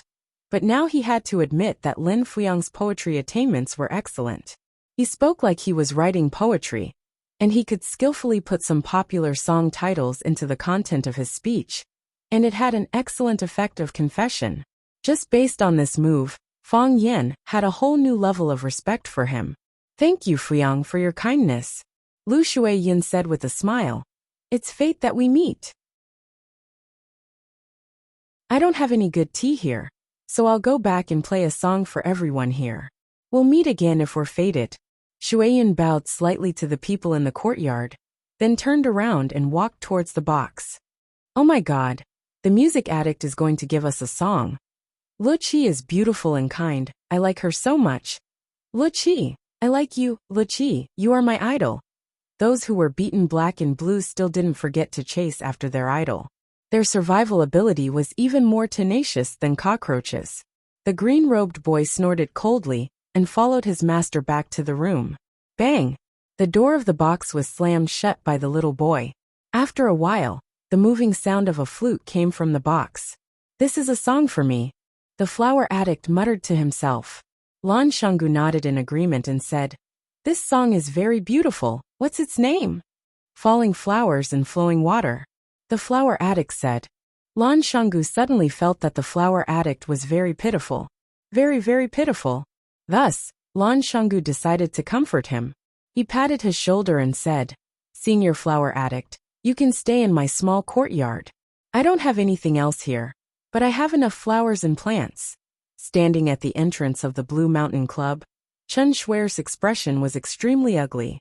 Lin Zheng respectfully stood next to him and said in a low voice, Boss, this Lan Shanggu is arrogant and domineering. He doesn't give our Tiandu real estate any face. I told him the boss's name, and he still doesn't want to let him go. I've negotiated with them for a long time, but I still can't confirm whether the young master is safe or not. Their people are guarding the entrance of the courtyard. I tried many times but couldn't break in. Boss, I didn't do my job well and failed to live up to your trust. Chen Shui patted Lin Jing's shoulder and said, Old Lin, it's not your fault. Some youngsters these days, they haven't suffered any hardships, haven't encountered any hardships, so they have arrogance in their bones and don't care about anyone. This is understandable. They said that the music addict is in the club, using the name of the music addict to extort money from everyone. Should we call the police? If the police come, we won't be able to punish the real villains. Chen Shui said, Settle privately and pay us tens of thousands of dollars. Is this the end of it? Boss is right. Chen Shui waved his hand and a bald man ran over and said, Boss, I'll go and smash his stupid club. Chen Shui nodded and said, Dahai, go and smash the club for me. Let them pay the price. Let Lan Shanggu come out and talk to me. His club is expensive, I won't go in. Boss, don't worry. I'll twist Lan Shanggu's head off and kick it like a ball. Dahai agreed and led a group of men in black toward Lan Shanggu Club. Chen Shui sat in his Bentley and leisurely lit a cigarette. Lin Zheng also sat in and comforted him. Boss, don't worry. There will be results soon. Dahai is very organized. There's no rush, Chen Shui said. It's Lan Shanggu who is in a rush. Of course, Lin Zheng said with a smile. Boss, you're worth two. When that happens, it won't be easy for them to send young master back. They have to apologize and compensate. They have to give us a reason. If the reason isn't good, we won't accept it. That's true, Chen Shui said with a smile. It's easy to invite a god in, but hard to send him away. Young people will never learn to be obedient if they don't suffer a little. I'll be Lan Shanggu's mentor for once. Knock, knock, knock. Someone knocked on the car window. Chen Shui was furious. There were bodyguards outside. How could they let someone knock on the car window? Or did they go to eat sh*t? Knock, knock, knock. This time it wasn't knocking, it was slapping. Lin Zheng looked out the window and said, Boss, it's Lan Shanggu. That brat from Lan Shanggu is here. It was indeed Lan Shanggu standing outside. Of course, there was also Chen Shui's bodyguard, Baldi Dahai. Baldi Dahai was being held up by two men in black. His bald head was no longer intact, it was stained with red blood. His face was a mess of flesh and blood. Who knew how many punches and kicks he took? Lin Zheng opened the car door and got out, then stood guard by the door. Chen Shui then got out of the Bentley. He glanced at Baldi Dahai and sighed that he wasn't careful enough, and fell for this brat's trick. Looking at the two bodyguards lying on the ground, he cursed them for being idiots. They kept bragging about being the top fighter of the international mercenary group, the best soldier in the world. But in less than 3 minutes, they were beaten up and dragged back. Lan Shanggu laughed as he looked at Chen Shui and said, "Boss Chen, these are your people, right?" Chen Shui stared at Lan Shanggu and said, "That's right." "As long as they're not," Lan Shanggu laughed and said, "I'll bring them to you." Lan Shanggu waved his hand and said, "Hand them over to Boss Chen." And so, the men in black let go at the same time. The bodyguards that went in with Baldi Dahai immediately went limp and fell to the ground. This kind of behavior was undoubtedly a ruthless slap on Chen Shui's face. He felt his face burning with pain. "Boss Chen, I've brought them to you. You have a lot of work to do. I won't disturb your work anymore." Lan Shanggu laughed and said, "Goodbye." Saying that, he turned around and walked towards the Blue Mountain Club. "Lan Shanggu," Chen Shui shouted. Lan Shanggu turned around, smiled and asked, "Boss Chen, is there anything else?" "You imprisoned my son, Chen Guijing, beat up my bodyguards. And you're leaving just like that?" Chen Shui coldly asked. "Oh, so Chen Guijing is Boss Chen's son. I just found out." Lan Shanggu laughed and said, "Boss Chen, you came at the right time. I have something to discuss with you. Today my Blue Mountain Club had a guest. Your son, Chen Guijing, ran over and insulted and kicked the door. My guest was very angry, and I lost face as well. Originally, I was going to call the police and send those hooligans to the police station for a few days. But a bunch of uncles kept apologizing to me and said that it wouldn't happen again. I had to give them face. What did Boss Chen say? Isn't the guest you're talking about Le Qi? Others might be afraid of the man behind Le Qi, but I, Chen Shui, really don't care about her. My son bullied her, so what? Lan Shanggu, let me give you a piece of advice. Don't go overboard. If you go too far, don't blame us for disregarding our image and taking action against you, a junior. Grandpa Lan is a smart man. Why don't you give him a call and ask for his opinion? I'm also the man behind Le Qi, one of them." Fang Yen smiled as he walked out from the shadows and said, "I don't feel comfortable hearing someone bully my woman. Chen Shui, others might be afraid of the power of the Chen family in Tiandu, but I, Fang Yen, really don't care about you. I bullied you today, so what?"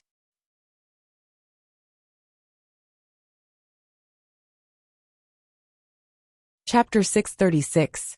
Chen Shui had many investment projects in Huaqing, so he spent a lot of time in Huaqing. However, overnight, he realized that he didn't understand the young people in Huaqing anymore. The once glorious four beauties of Huaqing were either disfigured or sent to prison. They had long become a topic of conversation and a joke in the eyes of countless people. Lan Gu broke both his arms and left the Lan family, becoming rootless duckweed. Because of this, when Chen Shui heard that his son Chen Guijing had a conflict with Langu, he only sent a lawyer over to deal with it. He thought that as long as the lawyer mentioned the name of the Chen family in Tiandu, Langu's only choice would be to lower their heads and admit their mistake. They would then respectfully send Chen Guijing out. He would be magnanimous and punish them a little. What else could he do to them? No matter how useless Langu was, he was still a descendant of the Lan family. He couldn't offend the Lan family too much, right? Chen Shui was attending a small private gathering when he received a call from the lawyer, Lin Zheng. Lin Zheng was in a bad mood.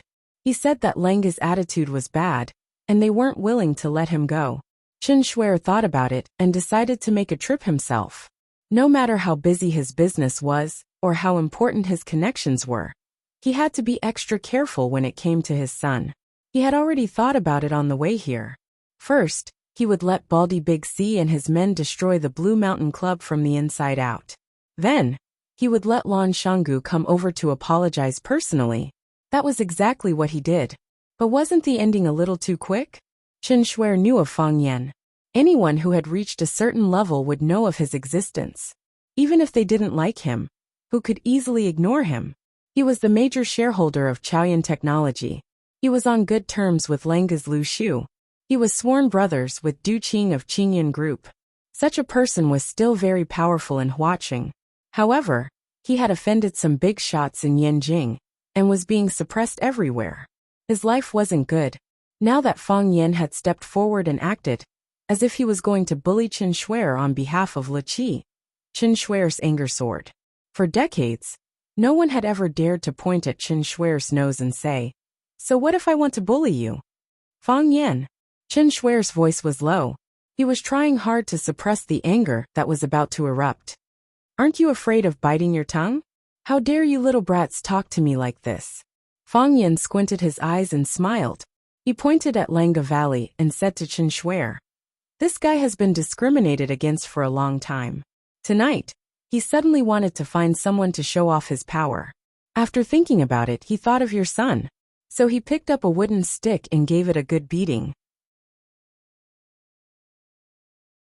Your son is now lying on the grass in the yard, pretending to be dead. Even if someone stepped on his face, he wouldn't dare to move. Fang Yan, don't go too far." "How could that be?"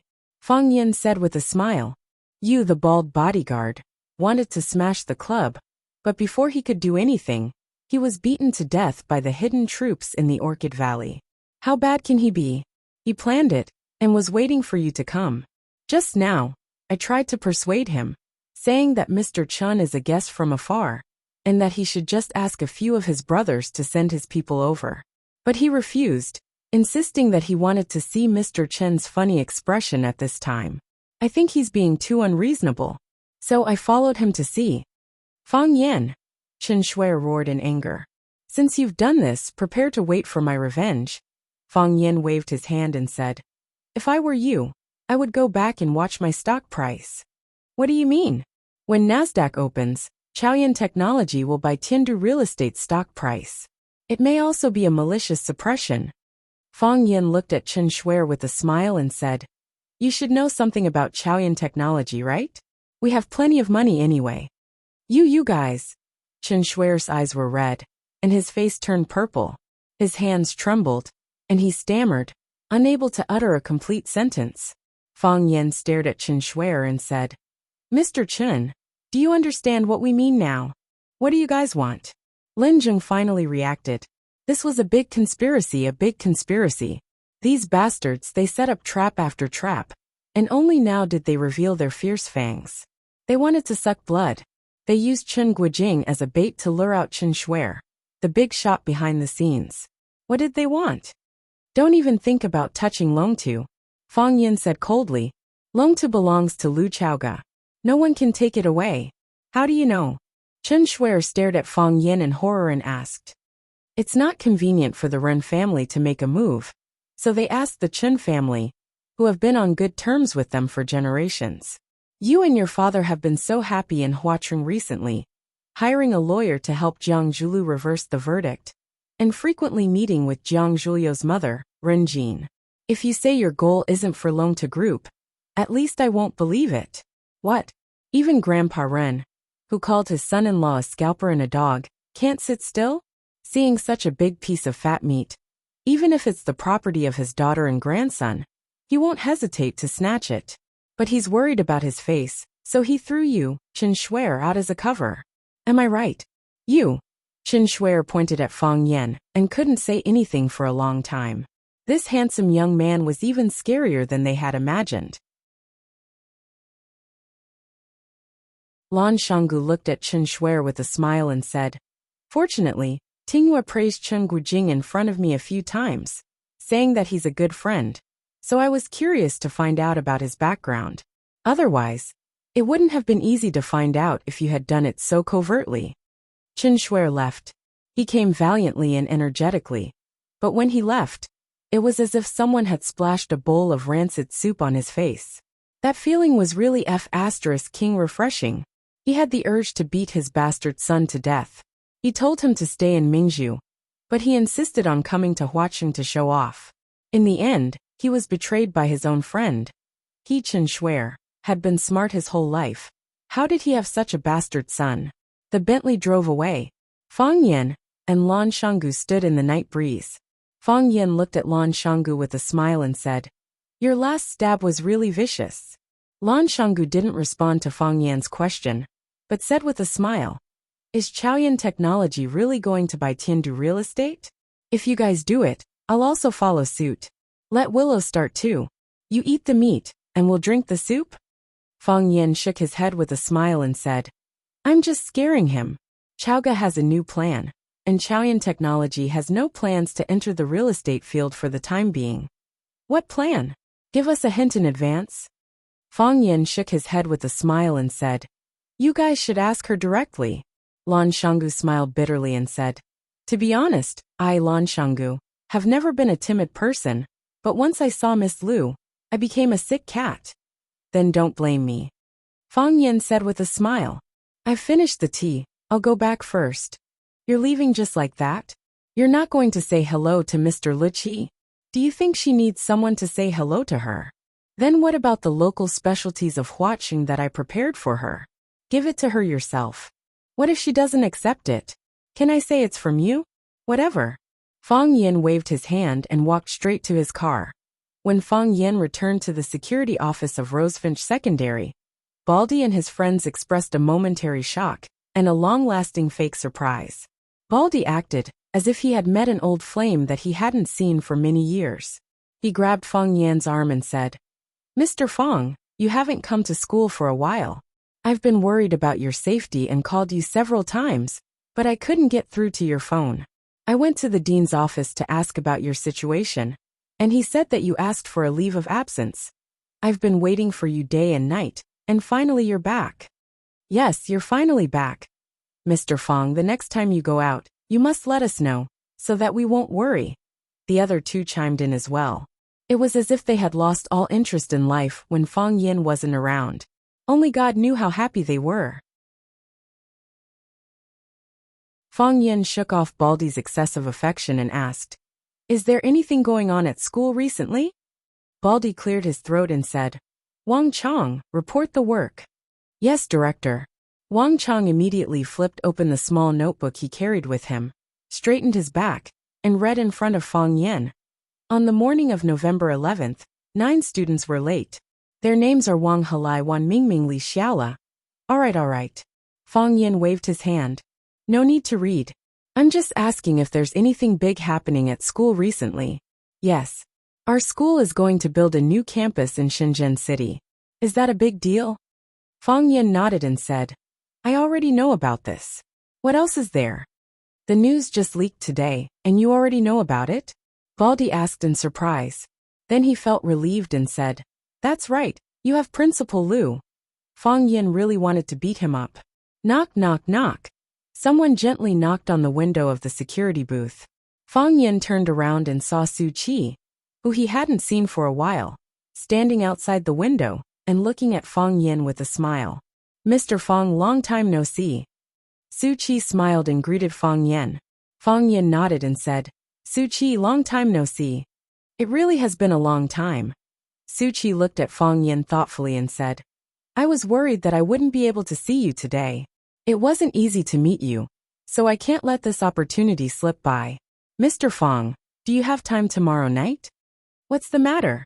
Fang Yan asked. "Tomorrow is my birthday, and I want to invite you to my birthday party. Can Mr. Fang do me the honor of attending?"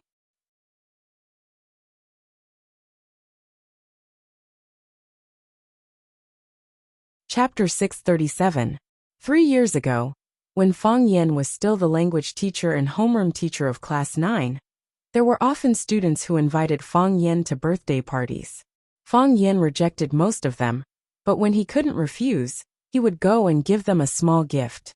Life was simple and happy at that time, and his mood was relaxed.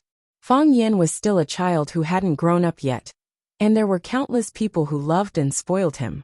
3 years later, things were different. He was no longer a teacher at Rosefinch Secondary, but he became a security guard at Rosefinch Secondary to protect the safety of the students. He didn't have the mood to be a teacher anymore. He was worried that the hostility in his heart would be released and lead the students who were crazily absorbing knowledge and nutrition. He didn't expect that there would still be girls who invited him to a birthday party. Inviting a security guard? Wasn't this clearly asking him to go to those luxurious and magnificent places to show off? Fang Yan's first reaction was to refuse. He had too many things to do. Was it necessary for him to go to a student's birthday party? Moreover, it was a female student who was obviously very interested in him. Please, Rosefinch Secondary forbade relationships between teachers and students. Fang Yan wasn't that kind of person at all. Fang Yan raised his eyebrows slightly. When he was about to refuse, Su Qi spoke first. She was still smiling as she looked at Fang Yan sincerely and said, "Mr. Fang, if you could come, it would be the best birthday present I've received." This sentence was too destructive. It immediately blocked the words that Fang Yan was about to say. Your coming is the best present she's received. Can you bear not to give someone a present on their birthday? Can you bear to ruin someone's happy mood? I'm free tomorrow too.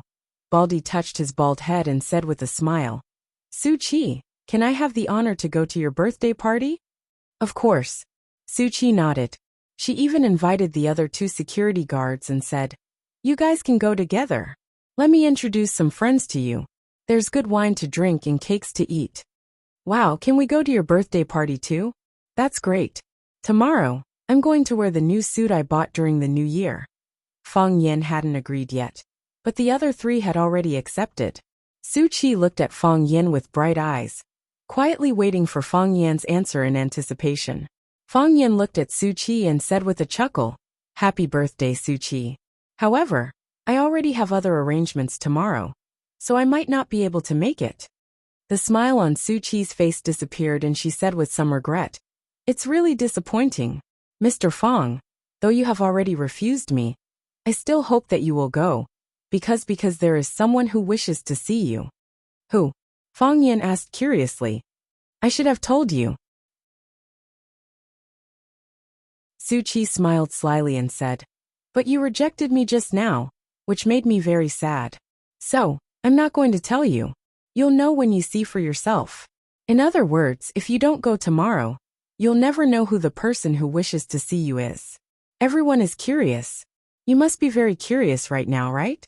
Fang Yan looked at Su Qi helplessly and said, If I really don't go, won't you ruin someone else's business? I don't care. Su Qi said matter-of-factly. I'm injured, can't I throw a tantrum? That's for women. She took out a few invitations from her bag and placed them on the only wooden table in the security booth. She said, There's an address on the invitations. I'm looking forward to your coming. After that, the girls skipped away. Baldy looked at Fang Yan with a sad face and said, Mr. Fang, Su Qi has good intentions. Why didn't you agree? Fang Yan looked at Baldy with a smile and said, What? She bought you over just because she invited you to a concert? Hey, am I that kind of person? Baldy said with a wave of his hand. He then asked Fang Yan in a low voice, When will Arasima come to Huaqing to hold a concert again? I don't know about that, Fang Yan said. I haven't contacted them for a long time. Fang Yan hadn't contacted the two girls, Jiang Qin and Yuan Lin, recently. First, he was injured and recuperating on the mountain. At that time, he didn't even know where he lost his phone. Later, after getting someone to get a new SIM card, he didn't reply in time when he received inquiries from them. With the promotion of Summer's resources, the two girls became more and more popular and were liked by more and more people. Every time Fang Yan opened the newspaper, he could see all kinds of information about them. They said that Jiang Qin was in a relationship with a male celebrity, that Yuan Lin and Jiang Qin were lesbians, that Jiang Qin was going to enter the film industry again, and that Arasima was going to disband. All kinds of rumors made people dizzy. Fang Yan laughed at such rumors. He knew that Jiang Qin and Yuan Lin had a very good relationship. They were good in the past, and they would be good in the future. Moreover, even if they had a conflict, Summer would solve it well. She was a smart woman. Baldy's face was full of regret. He said, I really want to have a chance to go to their concert again. Mr. Fong, can you get me an autograph from Arasima? Fong Yin looked at him helplessly and said, can't you have something else to pursue in life? Then come with us to Su Chi's birthday party. The girl specially came to invite you. Yes, Mr. Fong. During the days when you were not at school, every time she came to school and passed by our security booth, she would ask if you came. Rain or shine, how many days has she persisted? I was touched by her. Fong Yin sighed softly and said, if that's the case, I can't go. It's better to avoid trouble. After school in the afternoon, Fong Yin didn't rush back to Lu Chaoga's villa, but walked to the area inside the school. When Fong Yin walked to the entrance of the small courtyard, he saw Qin Ying and a few men in black from the Wind Group sitting in the RV at the entrance, playing poker. Qin Ying's face was pasted with a lot of notes. It seemed that his luck was not very good today. Fong Yin stood at the door of the RV and asked with a smile, why don't you go in and sit? I don't dare to go in. Qin Ying shook his head. Why? Fong Yin asked curiously. Qin Ying tore off the notes on his face, looked at Fong Yin and said, when you were not in Huaqing, we often accompanied Miss Lu here. The first time we came, we didn't know that your grandfather was Huaqing's famous academic prime minister Lu Gong. When I saw this old man, I felt my whole body tremble, and every part of me felt uncomfortable. After I found out his identity, I didn't dare to step into his small courtyard anymore. Me too. Maybe it's because I didn't study well when I was young. When your grandfather glanced at me, my whole body would tremble, as if I had done something wrong. Hee, it's better not to let us go in and suffer. We'd rather play poker in the RV comfortably. Fong Yin patted the car door and said, all right, I'll bring you some food later. No need. We brought our own food. Qin Ying refused. Fong Yin shook his head and said, how can that be? When you come to my grandparents' house, you're my guests. How can you let your guests eat canned food and beef jerky? Qin Ying laughed and said, all right, if there's any extra, you can bring us a plate. We can also improve our lives. No problem. Fong Yin chatted with the young people for a while before stepping into the courtyard. Lu Gong was watching the afternoon news in the living room. When he saw Fong Yin come in, he only snorted coldly. He didn't even look at him. Fong Yin smiled awkwardly and said, Grandpa, are you watching the news? Lu Gong's face was gloomy, and he didn't respond to Fong Yin. Fong Yan's grandmother heard the noise and walked out of the kitchen. She grabbed Fong Yan's arm and said, Fong Yin, you've been back in Huaqing for so long, and you didn't come to see your grandparents. Grandma missed you so much. Good boy, let Grandma see if you've lost weight. You look good, which proves that Zhaoga has taken good care of you. Grandma, I'm sorry. Fong Yin said these words with difficulty. Facing his closest family, he had 1,000 words in his heart, but he didn't know how to express them. Silly boy, what have you done to me? Grandma held Fong Yan's hand tightly and said, I know you're in a bad mood, so I didn't call you. Let bygones be bygones. You have to be good in the future. As she spoke, Grandma's eyes turned red and she said, You're the only one your mom can rely on. You have to be careful. Lu Gong was infuriated. He slapped the table and shouted, What are you crying for? Isn't he still alive and well? Grandma was also angry and said, You old man, when Fong Yin didn't come, you sighed every day and hinted to me to call him and ask him to come over for dinner. Now that Fong Yin is here, you put on a sour face and don't say anything. What do you mean? Why are you slapping the table? If you can, why don't you smash the table? You. What about me? Stupid woman. Stupid as hell. Oh, you're saying I'm stupid now that you're old? You call me a stupid woman. Go find someone smarter. Lu Chaoga appeared at the kitchen door and said anxiously, Grandma, the chicken wings are burning. Oh, I'm still cooking in the pot. Fong Yin, take a seat first. Ignore that old man. As he spoke, he jogged into the kitchen. Lu Chaoga gave Fong Yin a look, telling him that the situation was dangerous and that he should be careful. Lu Gong gave Fong Yin a sharp look and said, Come upstairs with me. Fong Yin felt a headache coming on. As soon as he entered his grandfather's study, he would inevitably be reprimanded and lectured.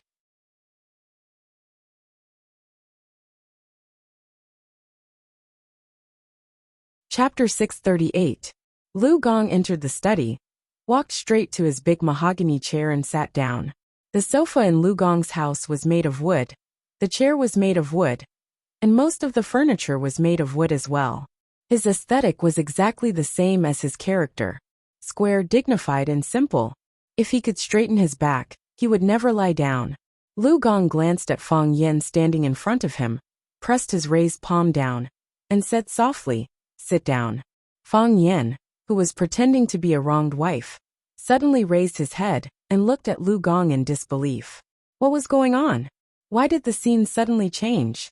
According to the old routine, Grandpa should have slowly brewed a pot of tea and let Fang Yan cool for a while before snorting and shouting, "Do you know what you did wrong?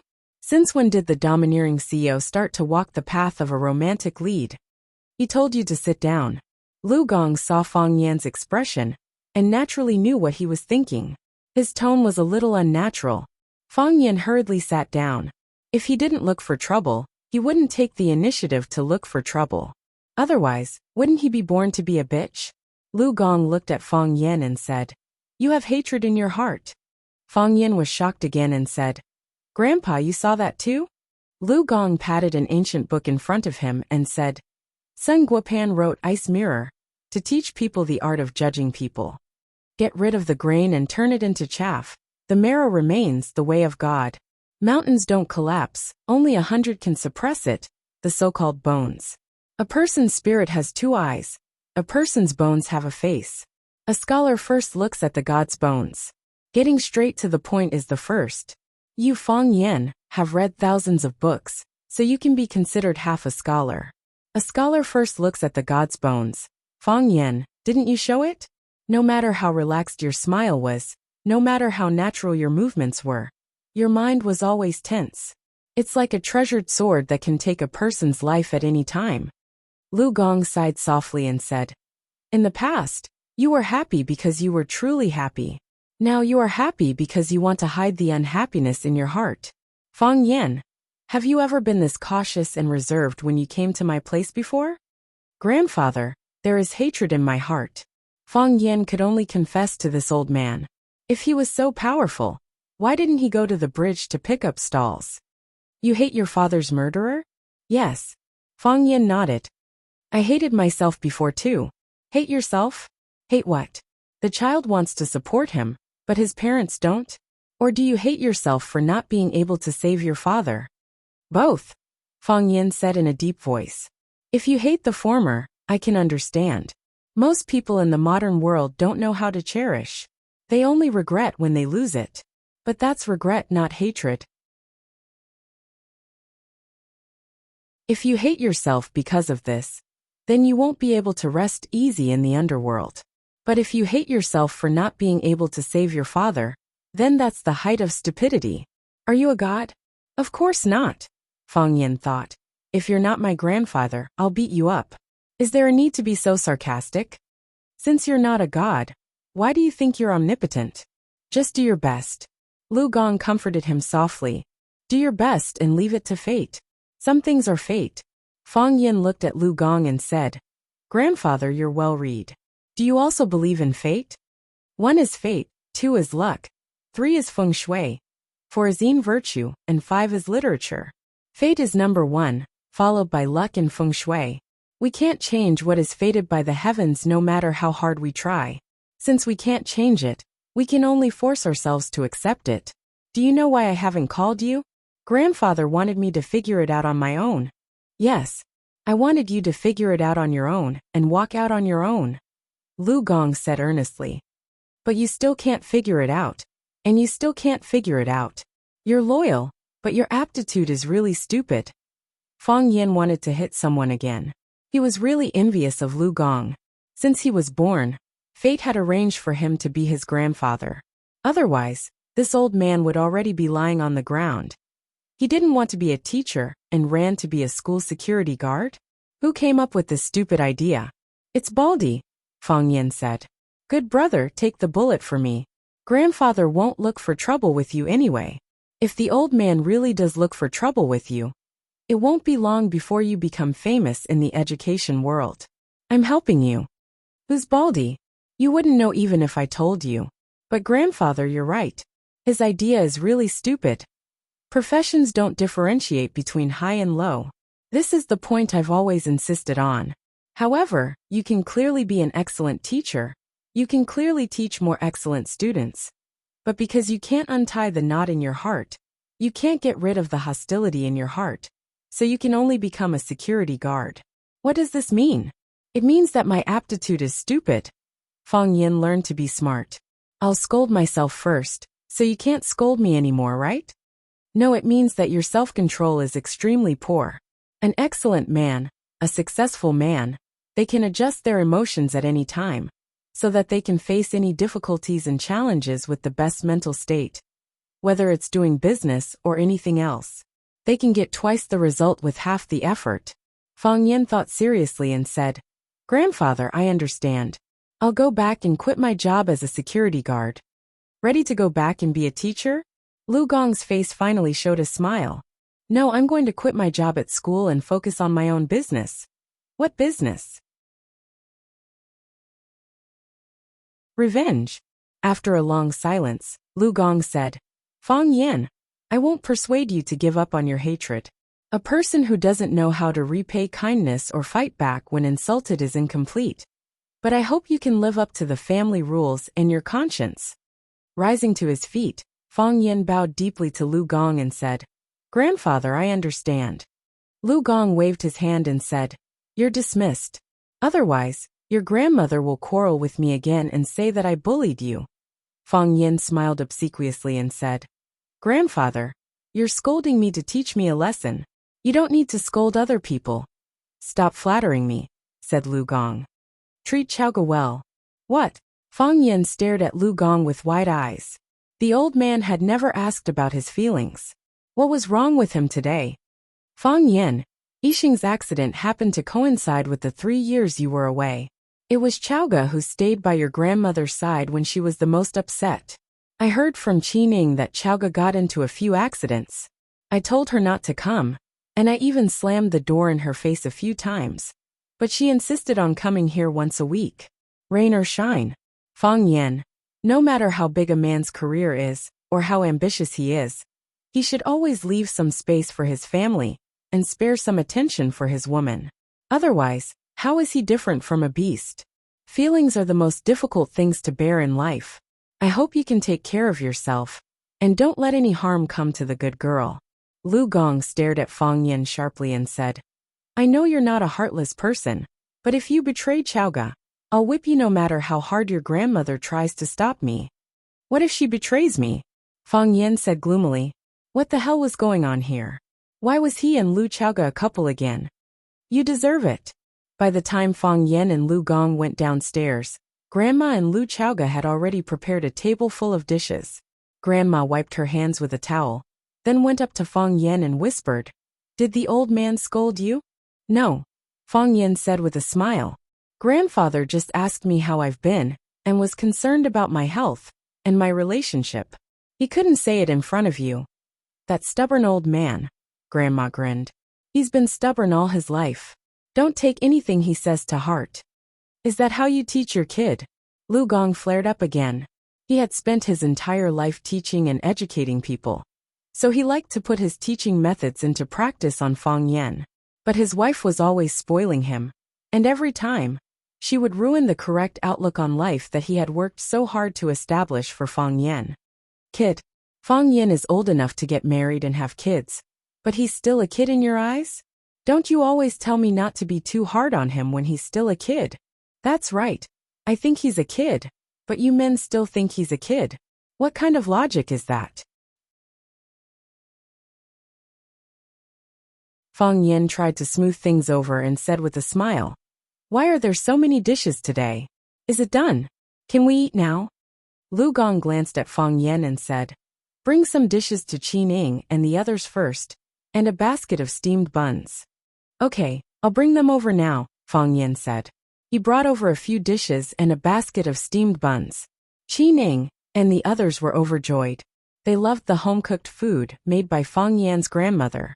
Come, let's eat too, Grandma said. Lu Gong was in a good mood today. And he even went to the liquor cabinet to get a bottle of Maotai. I'll have a glass, and the rest is for Fong Yen. Grandma kept putting food into Fong Yen and Lu Chaoga's bowl, and her face lit up when she saw the young couple eating happily. Fong Yen? Grandma asked Fong Yen.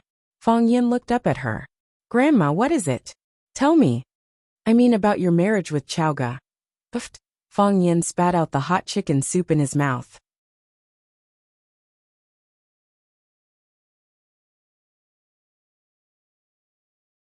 Chapter 639. The soup is too hot. Fong Yen wiped his mouth with a napkin and said awkwardly, Can't you be more careful when you're eating?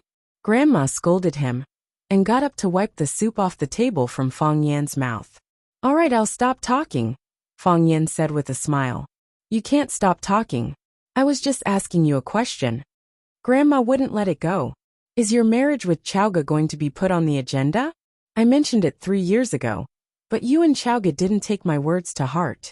You were still young back then, and I just wanted you to spend a few more years together to build a relationship. But now 3 years have passed, and you're not young anymore. Isn't it time to think about it? 3 years after 3 years. How many 3 years can a person have in a lifetime?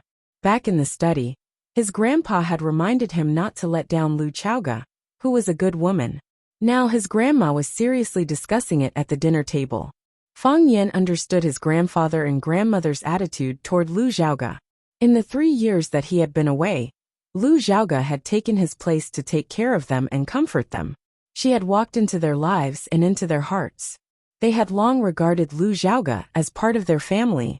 Fong Yen felt the need to explain this to his grandparents. He needed to tell them about his real relationship with Lu Chaoga. Were they just friends? Comrades? Or partners? Or partners who relied on each other in life? Or were they close friends who relied on each other? For a moment, Fong Yen couldn't determine the relationship between him and Lu Chaoga. She was an indispensable person in his life, but she wasn't the one who accompanied him all the time. They were still living under the same roof, and he lived next door to her, eating breakfast at the same table every morning. However, they hadn't reached that point yet. Fong Yen wanted to tell his grandparents that he had a girlfriend named Yiro. She was pretty and cute, sometimes a little muddle-headed, but good at fighting. She would be able to protect herself and their grandson from harm. Maybe I should find a time to bring Yiro over. They must like Yiro very much, right? They liked her as much as they liked Lu Chaoga. Fong Yen put down his chopsticks. When he was about to discuss this with his grandparents, Lu Chaoga, who had been eating, said, Grandma, I'll talk to Fong Yen about it. Don't push him. Her grandmother loved Lu Chaoga to the core, and she was very obedient to this girl, who was very assertive. When she heard that she wanted to communicate with Fong Yen, her grandmother did not pursue the matter any further. Instead, she looked at Fong Yen and Lu Chaoga earnestly and said, I'm still thinking of having a grandson. Your mother has nothing to do all day, and she's not in a good mood. If there's a child that can keep her busy, the situation will probably be better. Fong Yen nodded and said, I've been calling my mother these days. She's been in good spirits recently. I'll go back to visit her whenever I have time. Lu Gong put a piece of fish into his wife's bowl and said, Let's eat. Let the children worry about their own things. Let's eat. Grandma began to crazily stuff fish and meat into Fong Yen and Lu Chaoga's bowls. In the GMC limousine, Fong Yen was watching an entertainment program on TV. From time to time, he would laugh at the host's wonderful lines and funny actions. Lu Chaoga was reading a newly published fashion magazine. She was marking a few pieces of clothing and jewelry that she liked. When the time came, her assistant, Meng Xiaoying, would naturally buy them for her according to her measurements. Both of them looked very busy, and the atmosphere in the car was not heavy. However, they both felt that there was something blocking between them. Qining didn't know what had happened. He turned around and said, Mr. Fong, the steamed buns that your grandma made were really delicious. There were 9 steamed buns in a steamer, and I ate 4 by myself. The other 2 guys ate 2.5 each, and they even complained that they weren't full. Fong Yen smiled and said, If you like it, I'll ask Grandma to steam more for you next time. Qining looked at Fong Yen with a puzzled look and said, Usually when I make such a rude request, don't you directly reject it?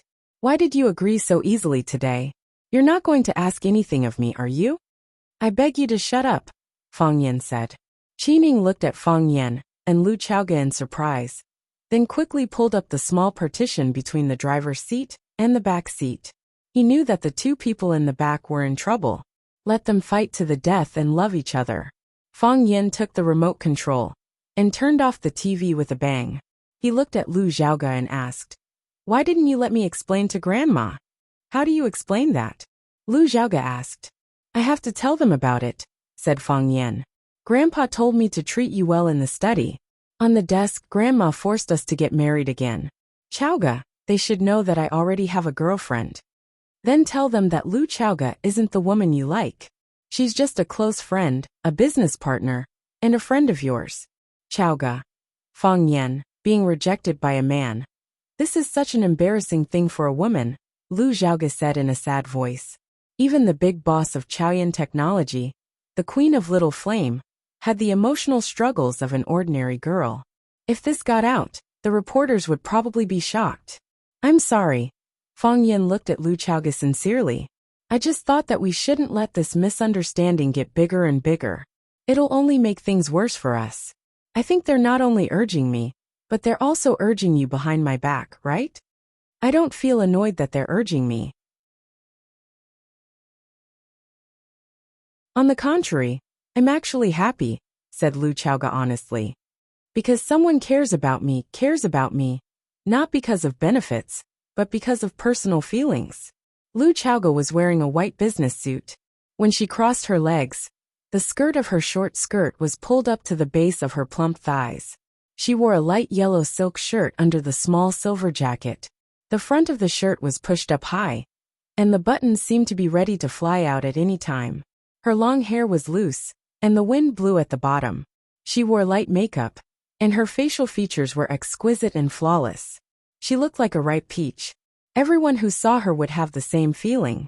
One bite, and the juice would splatter sweet and delicious. She was already a 31-year-old woman.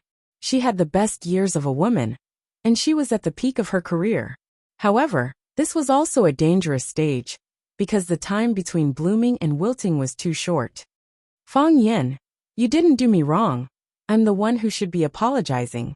Lu Xiaoga didn't avoid Fang Yan's gaze, and directly stated the secret in her heart. "What you did today was right. You have the right and obligation to tell your grandparents that you have a girlfriend. You should even bring her in front of them for them to see. They are people you care about, and you hope that they can like each other. It's just that I made things difficult for you in the middle." Lu Xiaoga smiled bitterly and said, "I know it's wrong, but I don't want to correct it. I'm too selfish. They said that when I wasn't here, you treated them very well. I treated them very well because they treated me better." Lu Xiaoga gently stroked the hair on her forehead, and her palm unconsciously stroked the beauty on the page.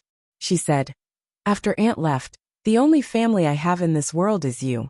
I treat you as my family, and subconsciously, I also treat your grandparents as my family. After I found out that your father had an accident, I thought that they must be in a very bad mood, so I wanted to accompany them. No matter what, they are just two poor old people. On the way back, I encountered several ambushes. Although I managed to get through all of them safely, my grandfather still knew about it. He didn't allow me to visit them again. There were even several times when I stood in front of the small courtyard, and the door was tightly shut. No matter how I knocked on the door, no one answered. I still couldn't help but go over. Again and again. In the end, they were finally moved by me, and no longer forced me to leave, and no longer shut the door to prevent me from entering. Fang Yan, you are a very, very good person, and they are also very, very good people. It is precisely because you are too good to me that I am greedy for this feeling of home, so I can't bear to leave. So when you wanted to expose all of this in front of my grandparents, I anxiously stopped you. Because I realized that I am not ready." Lu Xiaoga looked at Fang Yan sincerely and said, "Fang Yan, it is a fact that you have a girlfriend. We are friends, confidants, and business partners, but we are not lovers. This is also a fact. Since we are not lovers, How can we always live together like this? Since we are not lovers, how can I always occupy your family as my family? I will leave eventually. I just hope that you can give me a little time. There was a trace of weakness in Lu Chaoga's eyes, and there was even a hint of pleading. I just also want to have a family.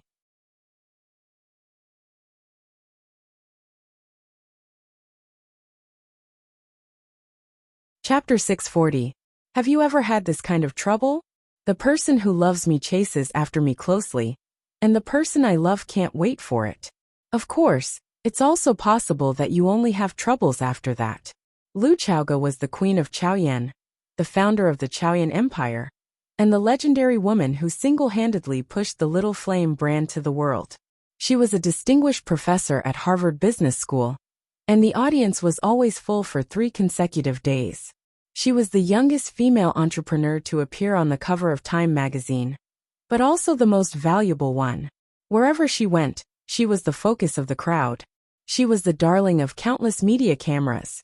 She was Lu Chaoga, an existence that people admired and feared. According to Lu Chaoga's current status, her life should be extremely rich and busy. In the morning, she should attend an economic conference attended by many heads of state. In the afternoon, she should go to the United States or other countries to discuss some important cooperation. She should take a nap on the road and have a spa on her private plane. In the evening, she should attend a cocktail party to communicate with the leaders in various fields, drink with elegant and witty men, and listen to humorous and cute old men brag. However, she had chosen to live a different life. In addition to work, she would go to the mall to buy groceries, and then come back to cook for Fang Yan, and even Fang Yingying and Fang Haohan. To put it in a very vulgar way, Lu Xiaoga's life was very incompatible with her family background. She could be a queen, but why did she choose to be a maid? However, Lu Chaoga was willing to accept it, and she cherished and enjoyed all of it. Her parents died when she was young, but she was adopted by an enemy couple. It wasn't easy for her to have an aunt, but she left early, making her an orphan again. Fortunately, in her most difficult time, Fang Yan appeared, shielding her from the wind and rain, blocking the open and covert attacks for her, so that she could survive and have dignity and wealth. She was grateful to Fang Yan. If it weren't for Fang Yan, she would have been stuffed in the trunk of a car and burned to death like her aunt, right? She also relied on Fang Yan. She relied on his strength, his wisdom, and the sense of security that he could bring her. It was also because of his luck at that time that led to the current worrying and tangled situation. Lu Chaoga was not Fang Yan's girlfriend, but many people misunderstood her as Fang Yan's girlfriend. On the other hand, Fang Yan's real girlfriend, Yi Ro, was unknown and had no sense of existence in her grandparents' hearts. Just as Lu Chaoga said, she would choose to leave and take the initiative to solve this problem. She just needed a little more time. She needed time to adapt to living alone. This was her deepest fear, something she abhorred, but it was her fate. She could only accept it. She could be selfish once, but could she really be selfish for the rest of her life? Fang Yan felt Lu Chaoga's sadness and reached out to hold Lu Chaoga's hand. Her little hand was cold, and the knee she touched was also cold. Perhaps the coldness came from the inside out. The life she didn't want to face would come again. The lively and companionable things she liked would return to the original point, returning to being alone. I didn't mean that, Fang Yan said with infinite pity. We've known each other for so many years. I understand you, and you understand me. We understand a lot of things without saying it out loud. I hope I can live a better life, and I hope you can live a better life than me. Fang Yan, I know you don't mean that. I know you better than you know me. You are a kind person and a sincere person. You value relationships, and don't want the people around you to be hurt. Lu Chaoga held Fang Yan's hand tightly, looked at him and said, You're right. This is the ending we have to face. There will always be a solution, Fang Yan said with a smile. If you don't want me to explain to my grandparents, then I won't explain. I think one day, they will know the truth for themselves. What can you do? You have a girlfriend. You have to spend more time with her. You have to live with her. You have to take her to see all your relatives and friends. This is what a boyfriend or husband should do. Do we have to be together at that time? Do we have to live in the same house? Are you willing? Is your girlfriend willing? She's gentle. She's a very good person. If you get to know her, you'll definitely like her. Fang Yan. Lu Chaoga interrupted Fang Yan and said, don't recklessly use that woman's feelings for you just because she loves you. If she doesn't want to, but sacrifices herself for you, what will you do? If the two of us pretend to be stupid, will it be fair to her? Will she be happy? Will we be happy again? It started because of me, so it will end because of me, Lu Chaoga said. I won't let you live alone again, Fang Yan said with a determined expression. Lu Chaoga's lips curled up and she said, are you going to introduce a boyfriend to me? I don't like to hear you say that. Fang Yan smiled warmly and said, I won't say it. I'll wait for you to find him slowly. I can't find him. Why? There is a grave in my heart, burying the undead. Lu Chaoga looked out of the window and sighed. Fang Yan could only hold her hand tightly, trying to pass his strength and warmth to her. He could also say, be my woman. Or he could just hold her in his arms and kiss her lips. But is this the best solution? How can he face Yiro? How can he face his own heart? How can he face Lu Chaoga? What a proud and dignified woman she was. When Fang Yan was sleeping, Lan Shanggu called. Fang Yan pressed the answer button and asked, what's up? Mr. Lu Qi left early this morning. She rejected everyone's gifts. Lan Shanggu yawned and said sadly, I was worried about Mr. Lu Qi's safety, so I didn't dare to leave the Blue Mountain Club. Thank you, Fang Yan said with a smile. You don't have to do this. Lu Qi likes peace and quiet. She doesn't want to be disturbed. You can go about your own business. You don't have to accompany her all the time. Even if a superstar comes, I don't have to accompany her. She's Lu Qi after all. Who asked her to be close to you and the woman? How can I not accompany her?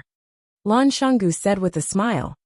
I used your name to send gifts, but they were rejected by Mr. Lu Qi. I didn't keep a single one. These gifts are still in my treasure room. I have to get rid of them as soon as possible. Otherwise, the people who sent the gifts will think that Lan Shanggu deliberately took Mr. Lu Qi's gifts. What if someone comes to cause trouble? Fang Yan thought for a while and said, then I'll sell them in the Blue Mountain Club again. Lan Shanggu was overjoyed and said, okay, I'll tell them that they belong to Mr. Lu Qi. Those who want them can buy them. Or we can hold an auction. In that case, the rich people in Huaqing will fight to buy them. Fang Yan refused and said, there's no need to make such a big fuss. Lu Qi doesn't want to see herself become a tool for accumulating wealth. Just sell them at their proper value. Okay. Lan Shanggu agreed and asked with a bitter smile. What happens after I sell them? Where do I put the money? Those people won't agree to keep the money in my hands. Fang Yan thought for a while and said, donate the money to the Chaoyan Technology Charity Foundation. In the name of Lu Qi, the Chaoyan Charity Foundation will give you a receipt and announce to the public how each sum of money is used. Because Lu Chaoga was an orphan herself, she could understand the loneliness of an orphan. When Chaoyan Technology was first established, she set up a charity foundation internally. Later, Chaoyan Technology grew rapidly, and the funds that the foundation could control became larger and larger. The foundation was managed by herself and a few trusted people. They continuously donated schools, food, and clothes to children in poor areas. Lu Chaoga was very concerned about this matter, so she didn't have to worry that the money wouldn't be used for the children who really needed help. I know how to handle it, Lan Shanggu said with a smile. I'll tell them that you and Mr. Lu Qi have sent countless schools, books, and food to those children. I believe you can handle it, Fang Yan said with a smile. By the way, Chen Shuer asked someone to call me yesterday to apologize. He hopes that we can forgive his recklessness and greed. I told him that psychological trauma can't be healed in a short time.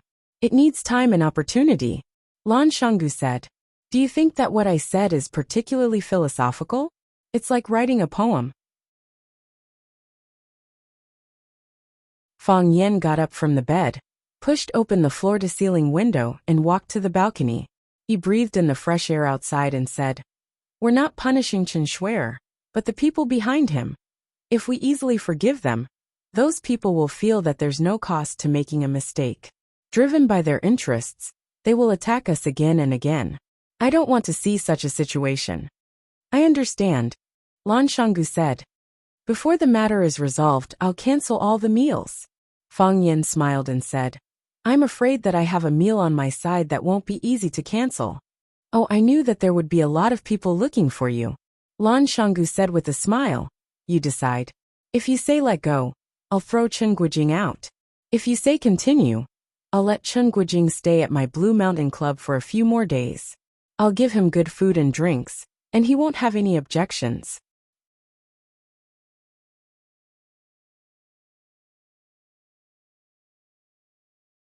Chapter 641.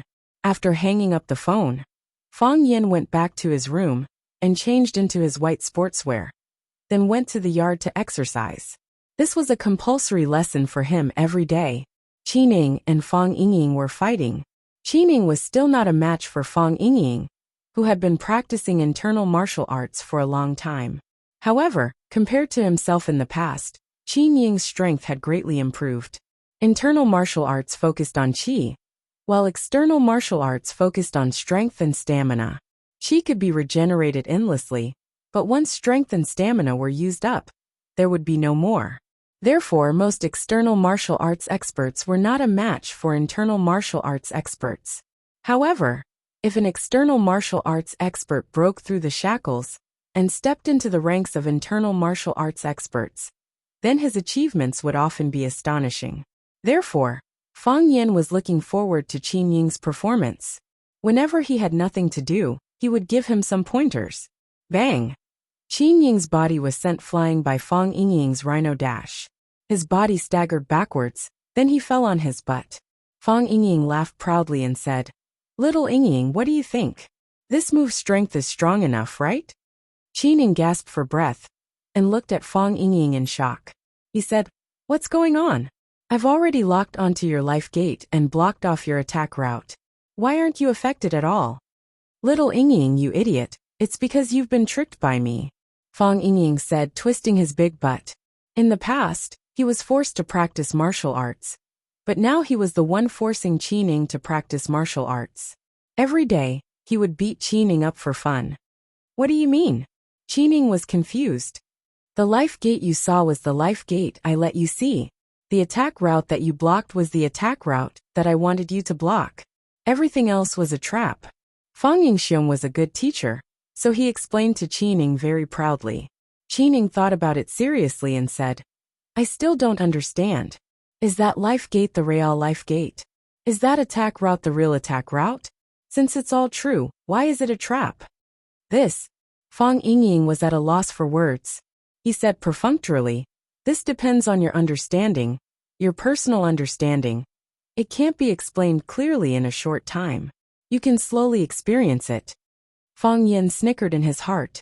Fang Yingying had just touched the edge of seeing a mountain not as a mountain, and seeing a river not as water. So there were many things that he could not explain clearly himself. Just like what Qining had asked, the door of life was the door of life, and the route was the route. It was obviously locked and sealed, so why was it that he was deceived? Fang Yin walked in front of Fang Yingying and said with a smile, Hero, use that rhinoceros charge again to attack me. Fang Yingying's expression changed greatly. He said, Junior martial uncle, don't joke around so early in the morning. I'm not joking with you, Fang Yin said.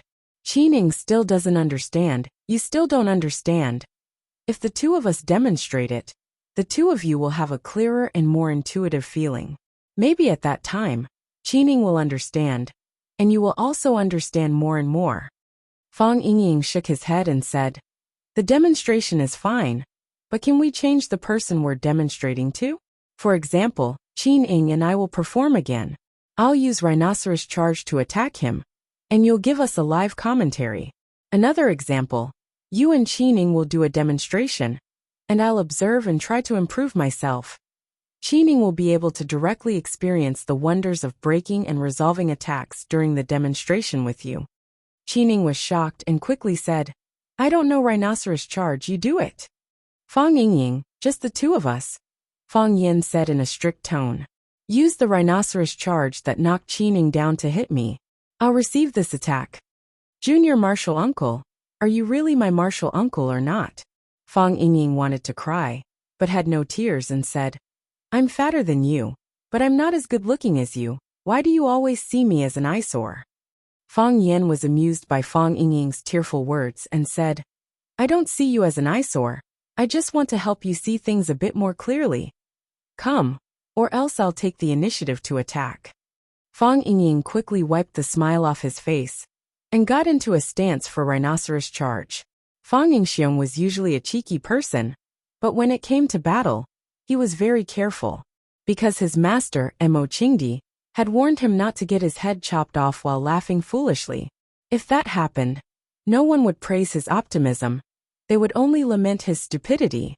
Not to mention that his opponent was junior martial uncle, Fang Yan, a powerful opponent who could easily chop off his head in the middle of a battle. Before the person arrived, the murderous intent came first. Fang Yan could feel Fang Yingying's fierce offensive. This kid was growing faster and faster. Perhaps, Mo Qingdi's departure and disappearance had left a deep scar in the hearts of these two brothers. After all, it was Mo Qingdi who brought them out from the beggars.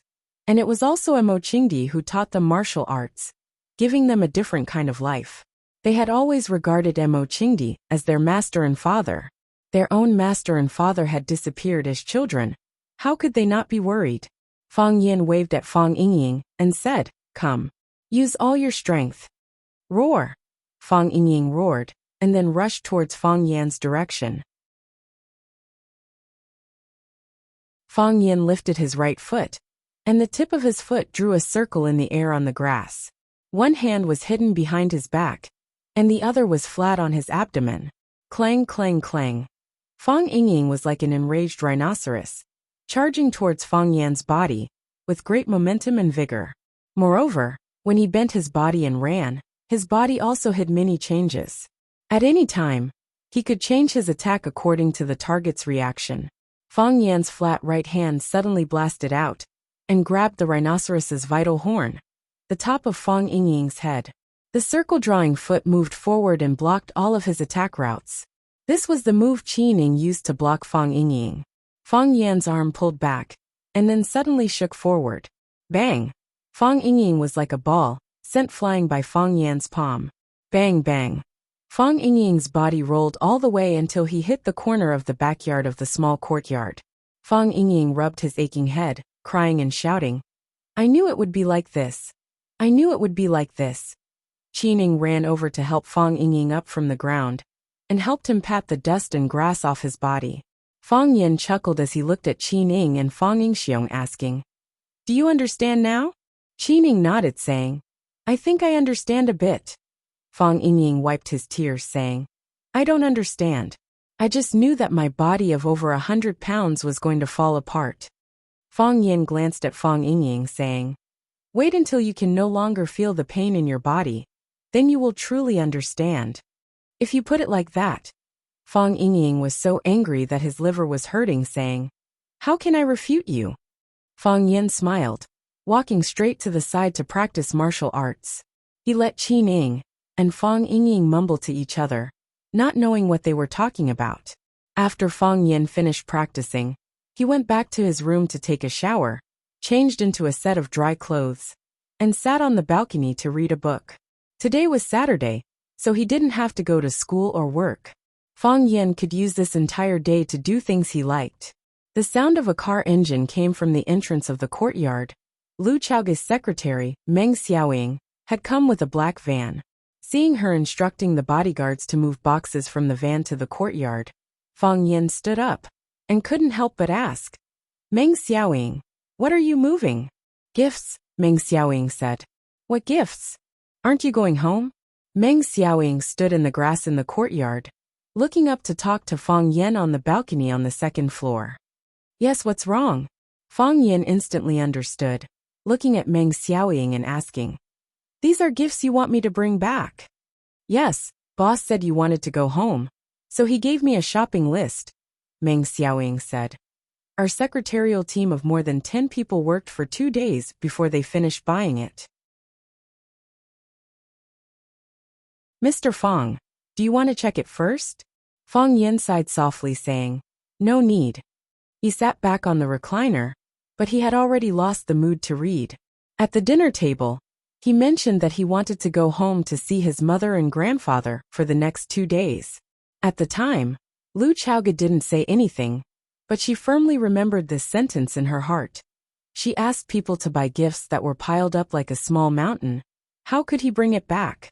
A beauty's kindness is heavy. Zhujiang Bank, one of the most luxurious and famous villas in Huaqing. Su Qi's birthday party was being held here. Su Qi wore a white strapless gown, with a pair of silver high-heeled shoes on her feet. On her head was a beautiful crown made of more than 100 Swarovski crystals of different sizes. She was the well-deserved female lead of the night. She was like a princess in the crowd, and everywhere she went, there would be enthusiastic cheers and heartfelt praises. Su Qi, you look so beautiful tonight. Su Qi, you look like a princess. Su Qi, can we take a picture? Su Qi walked through the crowd of friends and relatives, chatting and smiling, satisfying everyone's various requests. When no one was paying attention, she quietly walked to the backyard, wanting to take a breath. This kind of occasion made people feel physically and mentally exhausted, but they couldn't show any trace of impatience. Everyone came for you, so what right do you have to be impatient? There's a heartbreaking sadness in your eyes, a man in a black suit said in a low voice as he walked out from a dark corner.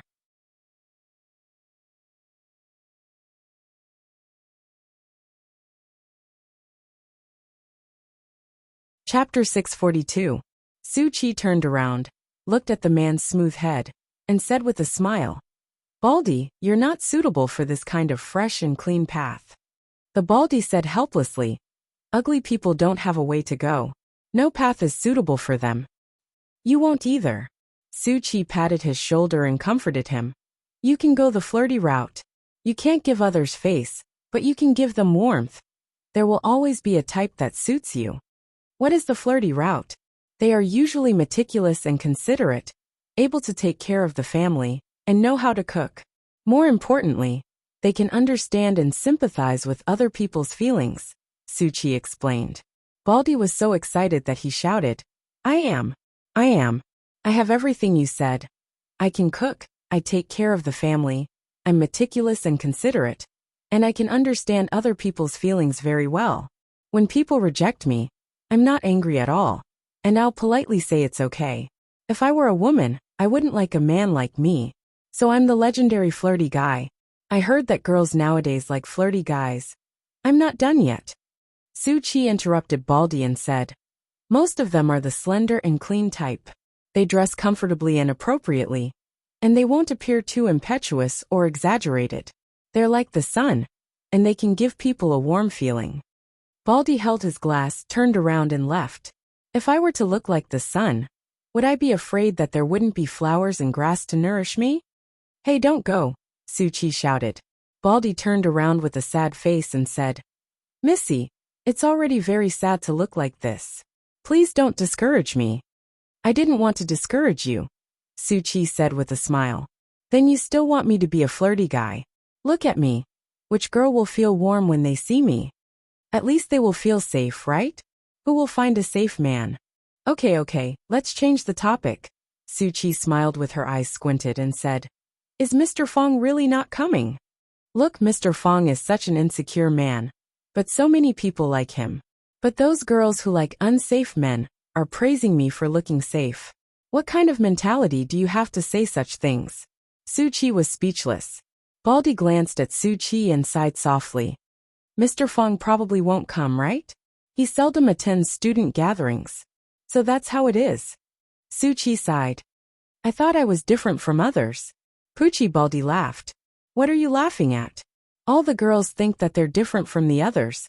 Baldy, do you want to die? Alright, don't be angry. I'll send you another message to see if Mr. Fong can come. Why don't you just call them? That won't do. Baldy straightforwardly refused. Mr. Fong lives with our headmaster Lu. If I call him and Headmaster Lu hears it, Headmaster Lu will ask who called. He said that Baldy invited me to a student's birthday party. Do you think I, as the head of security, can sit still?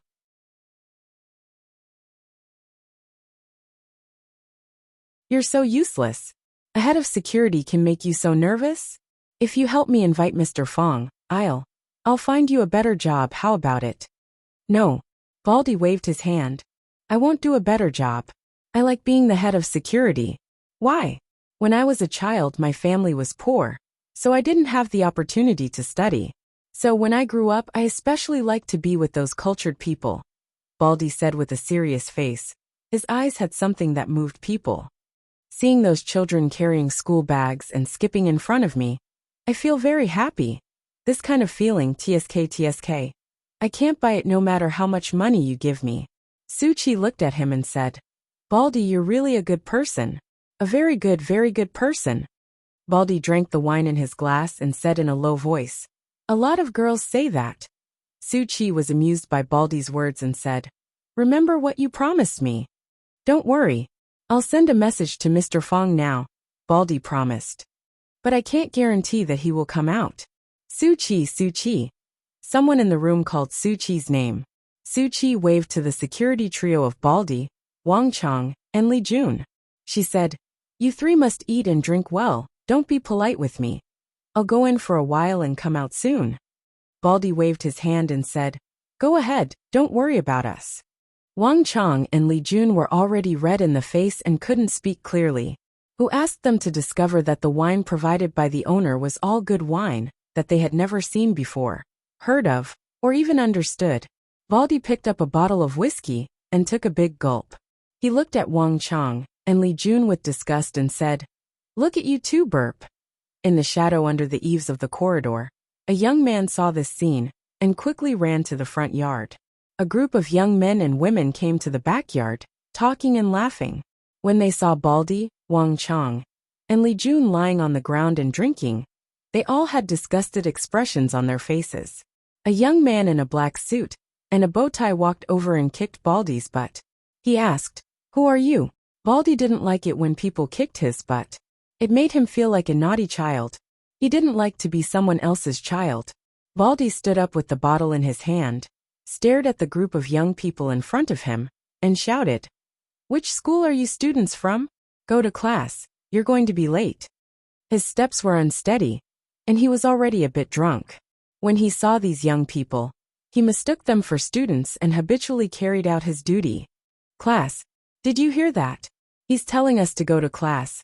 Ha, who is this guy? Is he a teacher from a school? Maybe look at his hair, it's all gone. Being a teacher is really hard. These young people weren't afraid of Baldy's authority at all. They laughed and guessed Baldy's identity. The man with the bow tie looked at Baldy and asked, are you teachers from a school? Teachers from Rosefinch Secondary? Of course. Baldy struggled to open his eyes and looked at the young man in front of him, and said, no. Then who are you? The man with the bow tie looked at Baldy and asked.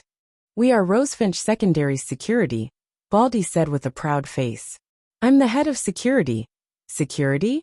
Everyone looked at each other and felt like they were struck by lightning. Why are these security guards here? Did they sneak in? They can't come in without an invitation. If they can come in, they must have been invited by Suki.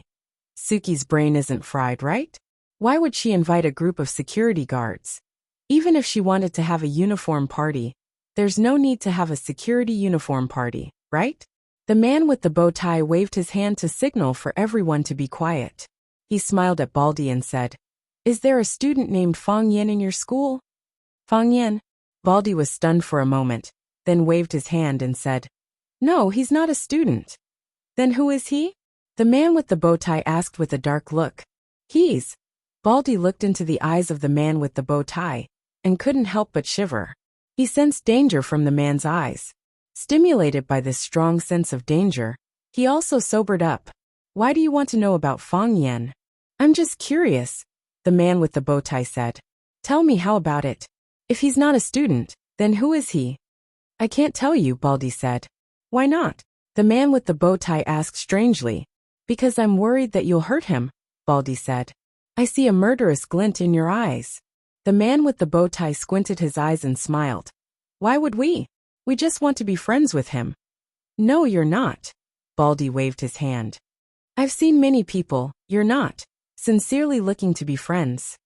The man with the bow tie picked up a beer bottle from the ground, looked at the English words on it, and said, "Then tell me, how should I be friends?" Smile. A smile that comes from the bottom of my heart. I'm willing to be friends with Fong Yin because he smiles at me like this. When he smiles at me, I feel like we've known each other for years. That's why I let him use the small boat that's under the watch of the security office, and even agreed to be his boatman. I guessed right, he really is a friend of a friend. You don't think my smile is good? The man with the bow tie looked up at Baldy and asked with a smile. It's not that your smile is bad, it's that your smile is terrible. What kind of friend would make people scared when they smile? Baldy said with a sincere expression. Hey Baldy, what are you talking about?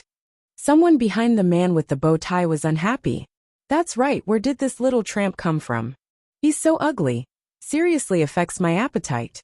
The man with the bow tie waved his hand again, stopping everyone from attacking Baldy.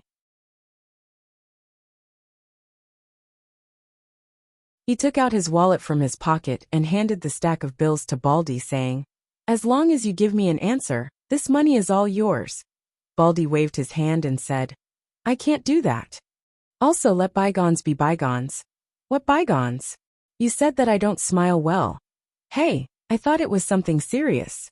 Then why did you call me a little tramp and say that I'm ugly? I wasn't angry either, right? That's just lip service. You can't take it seriously. So you don't want to help me with this little favor? It's not that I don't want to help.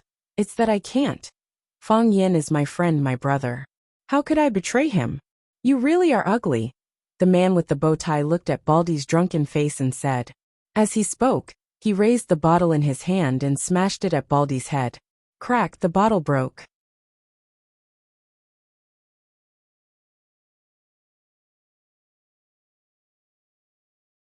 Chapter 643. Southerners liked the view of the river. In their view, water represented gold. If they lived along the river, they would naturally make a fortune. The Pearl River side occupied the entrance of the Pearl River, and every inch of land was worth its weight in gold. Those who could live here were not simple people. I don't know if Baldy and the others came. If they found out that Su Chi was holding a birthday party here, they would probably be scared to the point of wetting their pants. Thinking of Baldy and the others' surprised expression, Fong Yin couldn't help but grin. With such a group of funny friends around him, his life was full of lively and joyful elements. Fong Yin handed the invitation to the security booth. After the security verified the authenticity of the invitation, he saluted the car respectfully and opened the door to let them pass. Driving in the middle of the spacious driveway of the villa community, Fong Yin was not surprised at all. He had long guessed that Su Chi's background was not simple, and the subsequent events had verified his guess again and again. According to the roadside signs, Fong Yin found Su Chi's home without a hitch. Her home was really too easy to find, because the third house at the mouth of the river was where she lived. Therefore, the address on the invitation was written, Pearl Riverside 003 building. Fong Yin parked the car in the spacious parking lot at the door, and then walked toward the villa's small courtyard. Sir, please show me your invitation. The old butler at the door performed his duty dutifully. Okay. Fong Yin handed over the invitation in his hand. Mr. Fong. A surprised voice came over. Fong Yin looked up and saw Su Chi, who was wearing a white dress and a diamond crown on her head, quickly coming in his direction. The old butler bowed slightly to Fong Yin and said with a smile, "It seems that there is no need to verify it." Indeed, Fong Yin liked this polite and humorous little old man very much, so he said with a smile. Su Chi walked quickly to Fong Yin and said happily, "Mr. Fong, I have been worried that you would not come. If that was the case, I would be too disappointed. I was worried that the Birthday Star Guild would be disappointed, so I came," Fong Yin said with a smile. He handed over the gift box in his hand and said, "You look very beautiful today." "Thank you, Mr. Fong." Su Chi took the gift and said, "I've already said that you coming is the best gift I've ever received." Fong Yin made a shushing gesture and said, "Keep your voice down, or the other guests won't know if they should take out their gifts." Understood. Su Chi blinked and said to the housekeeper beside her, "Uncle Fu, don't tell anyone what I said. Otherwise humph." Miss, what were you talking about? I'm deaf, so I can't hear you, the butler said with a smile. The three of them laughed. Su Qi stepped forward and held onto Fang Yan's arm. She said, Mr. Fang, let me introduce some friends to you. Okay. Fang Yan nodded and said, Are Baldy and the others here? Yes, they're drinking in the backyard. Su Qi said, They're not used to the atmosphere in the front, so I let them enjoy the food and wine in the backyard. To be honest, I like the backyard too. It's quiet and comfortable there. Even the air in my lungs feels fresher. Then I'll go to the backyard later, Fang Yan said. But you're the birthday star today, so you're the focus of everyone's attention. You can't leave the guests and go to the backyard by yourself. Sigh, I'm so pitiful. Seeing the little princess walk in with a man's arm, many people in the hall cast surprised looks at them. Is that Su Qi's boyfriend? He looks quite handsome. The little princess of the Mei family has quite good taste. Is she an adult? Old Su, a hairy son-in-law is here today. But isn't it a little too early for him to be here? In the middle of the living room stood an elegant middle-aged man in a white shirt. He looked at Fang Yan and Su Qi, who were walking side by side intimately, and raised his eyebrows imperceptibly. A beautiful woman in a light red cheongsam stood beside him. Seeing the man's unhappy expression, she said in a sweet voice, Old Su, you feel uncomfortable seeing your precious daughter being intimate with another man? It's said that daughters are their father's lovers in their previous lives. This is indeed true. Nonsense. The middle-aged man said in a low voice, How old is Chi-Chi? She's only in middle school, but she's already brought her boyfriend home. Is this proper? The woman held the man's arm and said, Now that you're a father, you know how to blame your daughter? When you kidnapped me, we weren't even in high school yet, right? How old was I then? My dad said the same thing about you, and you weren't convinced. How can it be the same thing? The man said impatiently, Do you know who that kid is? Didn't Su Qi bring him here? Why don't you just ask him yourself later? The woman said. As the two of them were talking, Su Qi had already walked up to them while holding Fang Yan's hand. Su Qi looked at the middle-aged man and said to Fang Yan, Fang Yan, this is my father, Su Boya. Fang Yan took the initiative to extend his hand to Su Boya and said with a smile, Mr. Su, nice to meet you. You have a smart daughter. Although Su Boya didn't like Fang Yan, his good character prevented him from easily showing his emotions. Therefore, when Fang Yan extended his hand, he still very gracefully extended his hand to shake Fang Yan's. It was a very perfunctory handshake. Su Qi then pointed at the beautiful woman in the cheongsam and said, This is my mother, Mei Xinjian. Madam Mei, nice to meet you. Fang Yan extended his hand to Mei Xinjian again and said, Your daughter is as beautiful as you. Mei Xinjian gave a refreshing smile and said, Thank you, you really know how to talk. Su Qi pointed at Fang Yan and said, This is our school's teacher, Fang Yan. Teacher. Su Boya and Mei Xinjian looked at each other and heaved a sigh of relief in their hearts. They knew that Rosefinch Secondary School rules were extremely strict. Teachers and students were definitely not allowed to fall in love. Su Qi looked at her parents' expressions and asked with a smile, You two seem to be very worried? Could it be that you think I'm bringing my boyfriend back to see you? Su Boya glared at Su Qi and said, Su Qi, don't joke with the teacher like this. Su Boya took the initiative to extend his hand to Fang Yan, and his attitude suddenly became much more amiable and warm. He said with a beaming face, Mr. Fang, welcome to Su Qi's birthday party. Fortunately, Su Qi is a sensible child and knows to invite the teacher. Otherwise, it would be a dereliction of our duty as parents. Fang Yan shook hands with Su Boya again and said, Mr. Su, you're treating me like an outsider. I'm also very happy to be able to attend Su Qi's birthday party. Mei Xinjian looked at his daughter thoughtfully and said, Su Qi, you have to take care of Mr. Fang. Don't be impolite. Mom, don't worry. I definitely won't let Mr. Fang be thirsty or hungry, Su Qi said with a smile. She once again extended her hand to hold Fang Yan's arm. Fang Yan felt a little uncomfortable and wanted to avoid it, but he was worried that he would hurt her pride in front of Su Qi's parents. Su Qi, let's not, Fang Yan said in a low voice. How about this? You're my teacher and my elder. This is a very normal etiquette. Mr. Fong, you aren't thinking the wrong thing, are you? Su Qi's gentle voice spoke into Fong Yan's ear. Fong Yan tried to avoid it once, but after failing, he didn't try again. Wouldn't it be more suspicious if he made too big of a move in front of Su Qi's parents? Looking at Fong Yan and Su Qi's departing figures, Su Boya said with a smile. It was a false alarm. So it's Su Qi's teacher. Su Qi looks gentle on the surface, but she's proud and aloof. She usually wouldn't take the initiative to bring strangers home. Today, she took the initiative to invite Mr. Fong to her birthday party, which proves that this Mr. Fong is very capable. I'm afraid it's not just a teacher-student relationship, right? Mei Xinjian sized up Fong Yan's back with a sharp gaze and said, When did you ever see your daughter take the initiative to hold another man's arm? Other than you? Su Boya's expression, which had just relaxed, froze again.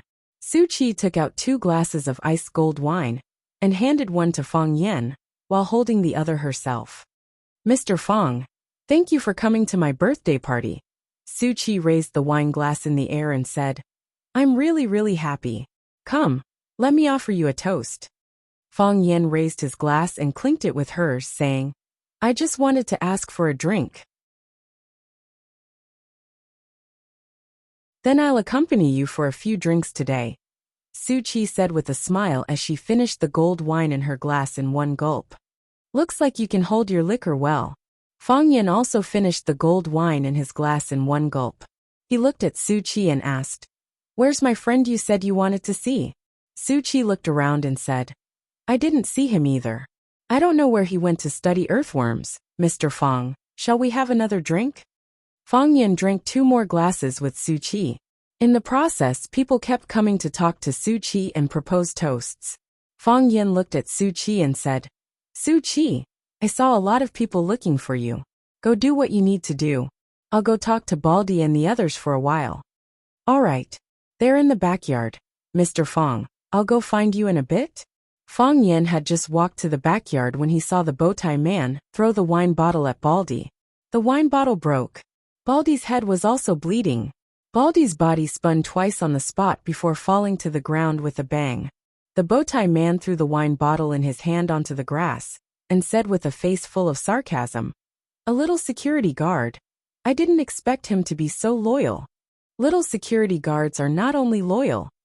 Fong Yan walked towards Baldy step by step and said with a hint of anger in his voice, They're also willing to stand up for their brother. You're tuning in to the Li Mei Sword of Destiny YouTube channel. We're so grateful for your support, and don't forget to subscribe to join us on this incredible journey through captivating stories. Your generosity through donations truly makes a world of difference, as it's the primary source of revenue that allows me to expand and enhance this channel for you. Thank you from the bottom of my heart for being a part of this adventure.